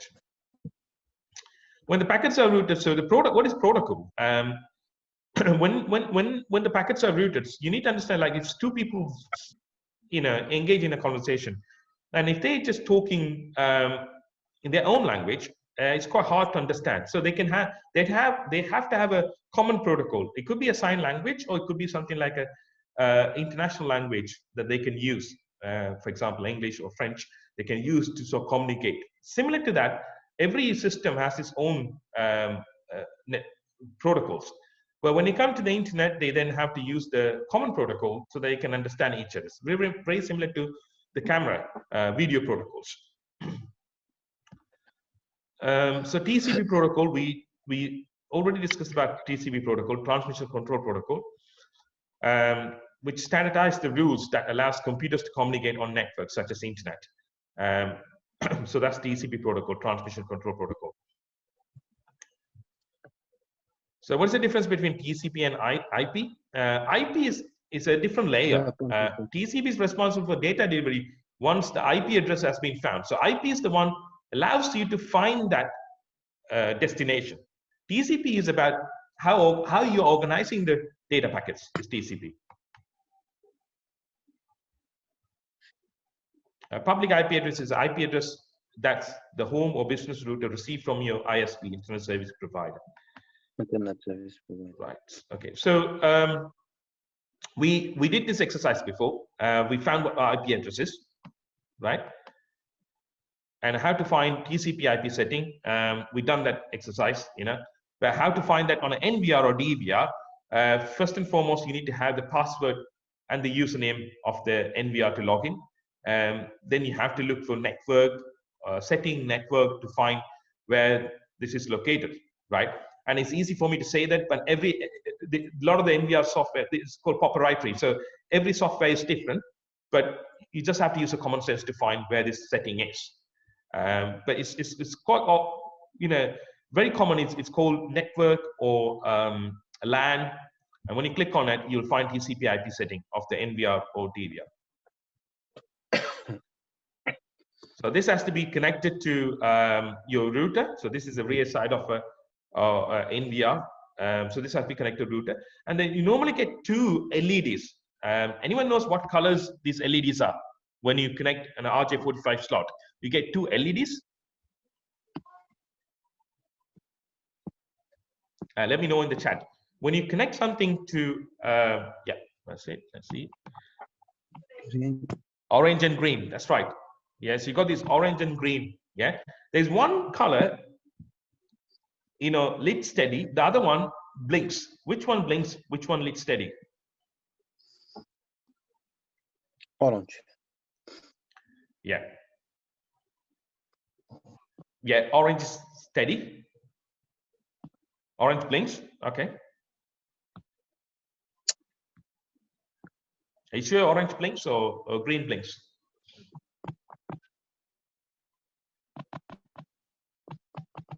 Okay. they both blinks. Yeah, right. So the orange, it only happens when the connection is established. The green blinks faster, and the blink rates of green can vary, right? What is the blink rates of green tells you is that the data being transmitted, right? Sometimes if the switch is too busy, you could see the green blinks so fast, right? So the data is transmitted. That's what it says, right? So you could check your router now. You can see the green, blinks too fast when all the devices being used, right? Right. Now, coming back to protocol, we discussed about TCP, which is a transmission control protocol, and there's another protocol called UDP, User Datagram Protocol. Now, we are using Zoom, right?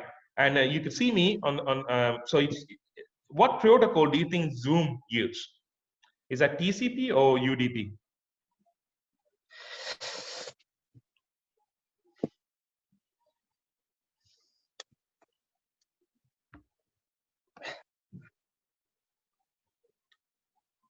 It actually used both, right? Is that it used both, you know? So, but what the advantage of UDP is what mostly used when it comes to broadcasting, because you're not really concerned about losing data packets. What you're concerned about the speed and the broadcasting. So since the UDP don't demand for any acknowledgement, it may be a good protocol to use compared to TCP. TCP can be slightly slower than UDP, right? So if you go to cameras, normally it's a security applications, so it depends on TCP. Does that make sense here? Because you don't want to lose any data packets. Yeah, so most cameras is TCP, unless a camera being broke. You put a camera in a church or in whatever the worship place, and then broadcast that sermon to a group of people. Then you could use a UDP, because you're kind of using, you want to reduce the time lag, right? So the cameras do come with both options, but mostly as default you use TCP.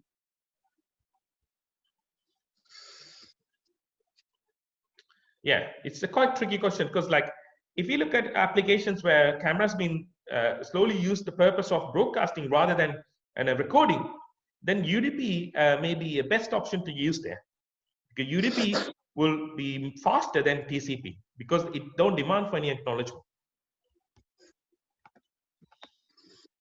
And now, so you got UDP, TCP, then you also have real-time streaming protocols and different protocols there. Like HTTP is also another protocol, hypertext transmission protocol. Yeah. Now, before going that, there's two different. Now you could do a research on this one, and then you will find. Now, if you go, OnVIF is the most popular one. What basically happens is, back in the days when, which year do you think? Sorry, I'm just jumping the gun now. Which year do you think the IP cameras were introduced? Which year? Or how long it been since we, started using IP cameras in CCTV applications? You can give me a kind of a guess which year IP cameras were introduced. Okay. Early 90s, yeah. 10 years. 2000, right? IP cameras were introduced in 1998, right? So later part of 90s. It was introduced by a company called Axis, like what Louis said, Axis. They're the first one to do that. They were, or not previously, I'm not sure they're still doing it, but they were switch manufacturers. They were manufacturing switch, and they're the first one to introduce IP cameras. And the very first IP cameras was a very slow and had a lot of time lag and so on. So it was not widely accepted. But in later in 2008, right? That's when, later part of 2000 is when things started booming, right? Then back in the days, access cameras will only talk to access device, NVR or server. It would not talk to anyone else, because they're the one who made this video protocol. So they only understand this protocol, and they would not give that protocol to somebody else for a commercial reason. Then the Bosch came. Bosch did the same thing, and then you had the Panasonic, Sony. Everyone started doing the same thing. Now the problem is, if you have so much cameras all use their own private protocol, video protocol, then there is no compatibility.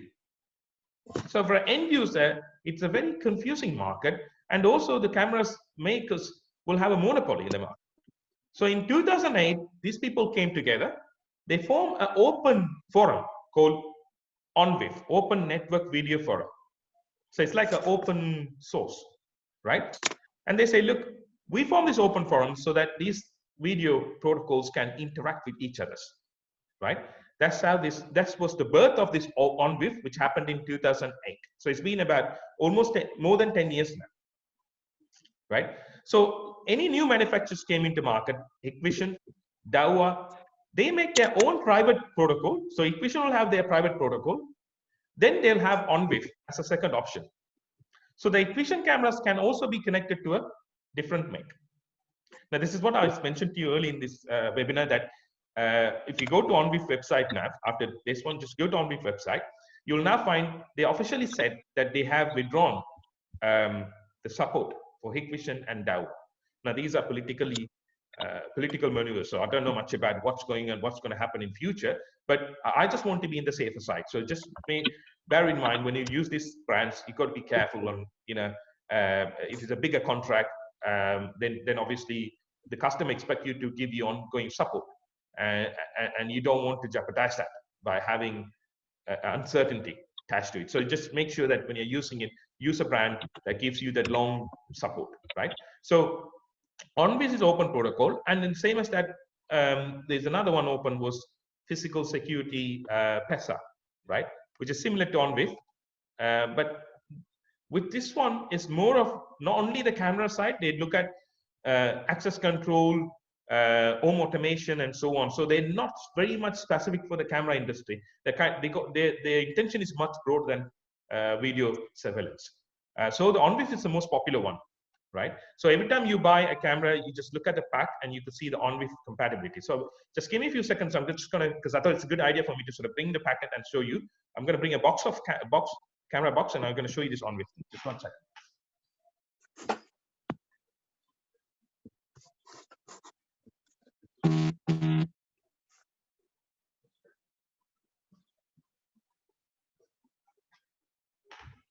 So I've got a Hikvision box with me.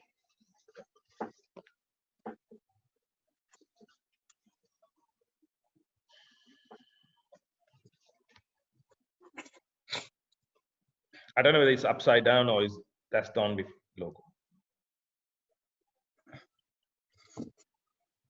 Okay, so any systems that you buy, just make sure that's is compatible to the latest standard, and there's nothing wrong in just going and checking on OnBase website, right? Real-time streaming protocol is a free protocol. It was designed for the entertainment and communication purpose, right? But you can use that as a protocol to connect your feed. Now, how does it work? You type the whole, so I'm just going to share a whiteboard here. So the real-time protocol, anyone use real-time stream protocol before? Louis, have you used a real-time protocol, real-time streaming protocol before?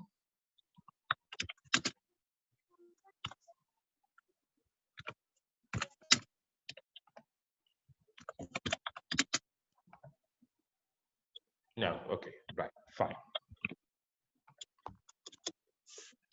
The real-time stream protocol, it's going to be the IP address,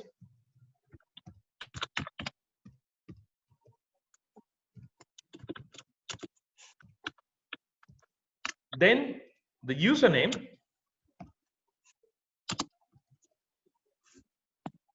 whatever it is, and the password. So you kind of all into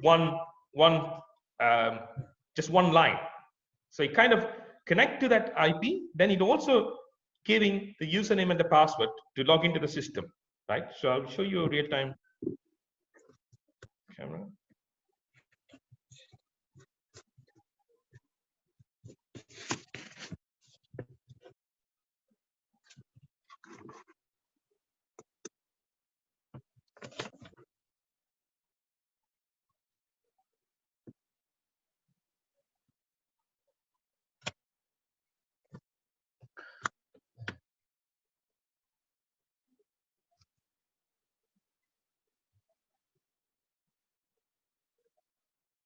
So the IP address, port, and username and the password for the real-time. So you can go to a camera and you can find the real-time protocol. So for example, I'll type a real-time protocol here. You see how this one's work. So we're not going to say HTTP here because we are not using hypertext transmission protocol. So we're not going to say that, right? So instead of saying that, we're going to say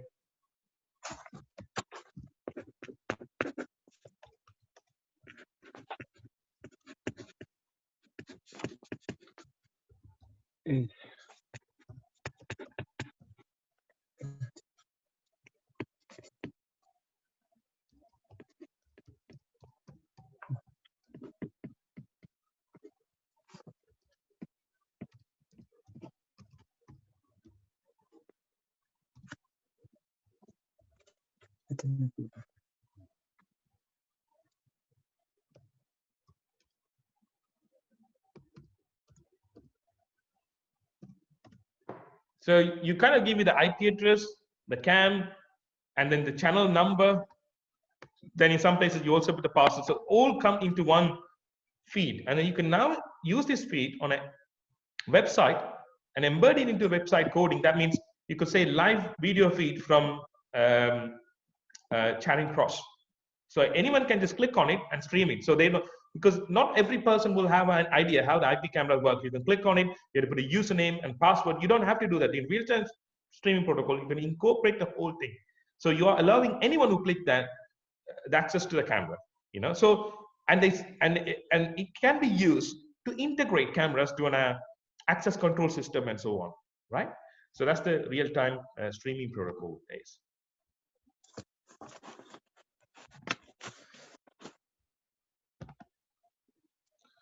So real-time messaging protocol is again the same thing. You know, again, the mostly used protocol on video streaming protocols like Skype and so on. You know, sometimes, but it has become obsoleted because of its requirement to have a Flash plugin. Because Flash plugin means it's executable file that you need to install in your machine, in your computer, before you stream this protocol. Now it happens with YouTube and stuff. You know, very first time you see the YouTube, it won't work. You know, I'm not sure it's the same case now, but I'm quite sure because last time I bought a computer, the very first time you do is you don't see anything. You have to install the Flash media player, then you start working, right? So you need to have that Flash. So that one of the biggest disadvantages, if you're using a third-party machine, which you don't have the privilege to do that, you can't see this video feed, right? HTTP protocol. Anyone understand what HTTP protocol is?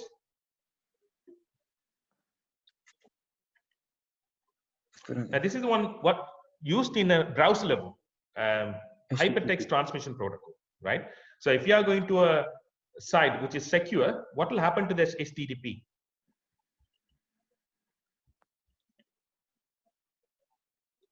The HTTP will change to HTTPS. S means secure. So any data packets you transmit, anything that you send to that particular server and what you receive, it is secured. So it's been encrypted. So that's what S means, right? So HTTP is the most common protocol,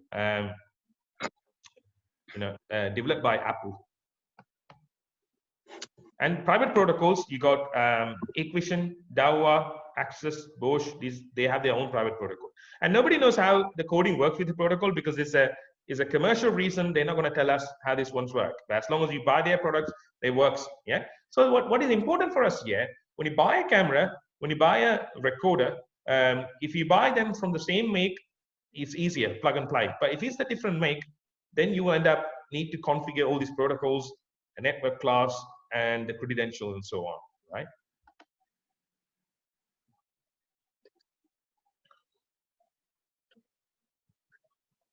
Okay, so as a question, right? Can you connect a Hikvision camera to a Dawa NVR? Of course you can do it, right?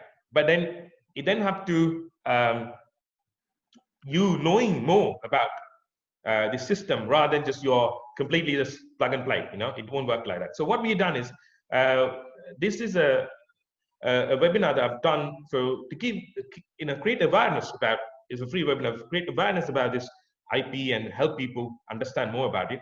But then the later part of we're introducing another webinar. You can log into our server.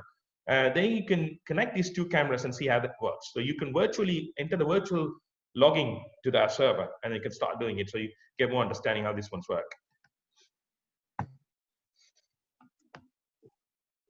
All right. So that brings the end of this free webinar.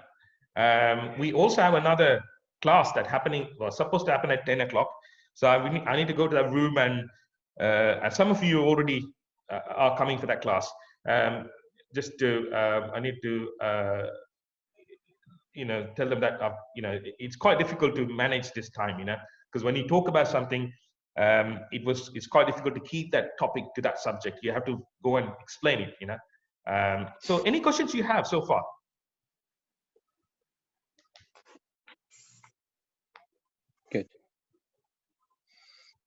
All good, thank you. Oh, great. Okay. And okay,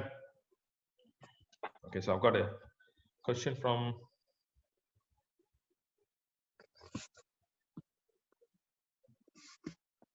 Okay, there's no question. Right. Okay. So we got another webinar happening after this one.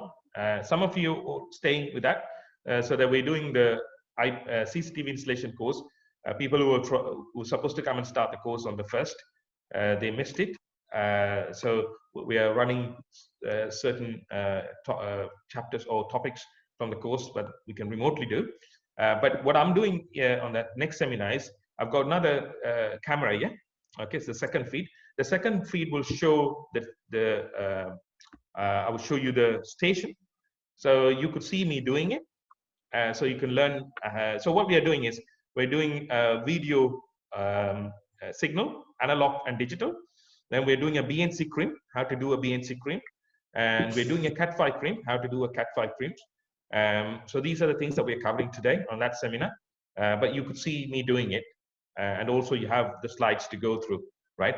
I did promise some of you that to send the basic crimp tool and stuff. But unfortunately, when I got in touch with the suppliers, because of this problem, we had to wait 45 days before we get any supplies. So I was not able to send this to you. So I do apologize for that. So I'm trying to show you that on the next webinar, right? So if you don't have any questions, please sort of subscribe to our website and YouTube channel. Some of those videos are very old because you can see that it was taken 10 years back, right? So things have changed now, right? So, but we're trying to put more videos there, and also send us your comments. We have a Facebook site. For example, myself, I started as a CCTV installer. So I still have some interest in installation and so on. So we get about at least 1 or 2 leads every single day, because we have a live website and we do project management. But any smaller installation that comes to us at this present climate, I know there's quite a number of people are self-employed and they're looking for leads. So we work inside M25. Any small leads that comes to us, I share it in my LinkedIn and with people who can do this job. But we don't charge anything for that, because the reason is that we need to help each other in this crisis. Obviously at least I get 80% from my employer, but not everyone has the luxury of getting that. And if you are self-employed, if you don't have 3 years accounts and so on, I think it's very difficult to get any support. So if you need any leads and you're within M25, let me know. I've given a lead to a person called Smile, 2 leads to do 6 camera installation in Thamesmead. That was my last one. So anything that comes, we'll pass that to you. And based on the fact that you're taking all the precaution, that you're not spreading the coronavirus, or your health and safety, you're looking after your health and safety, and it's safe for you to go and do it, then we can pass that to you, right? So if you got any questions, you can ask me. If not, then I have to end this webinar here, and then we'll keep you updated about the new upcoming ones, right? And this is something very, we were not planning for this one, so I couldn't get a second camera on my workstation and so on. I just got it configured now, so it's going to be for the second seminar we're going to run from now. But for the future, we'll have more features on this one. So if you have any suggestion, if you think that this can be improved, please let me know. All right, thank you so much. Thank you so much for listening to me. Thank you.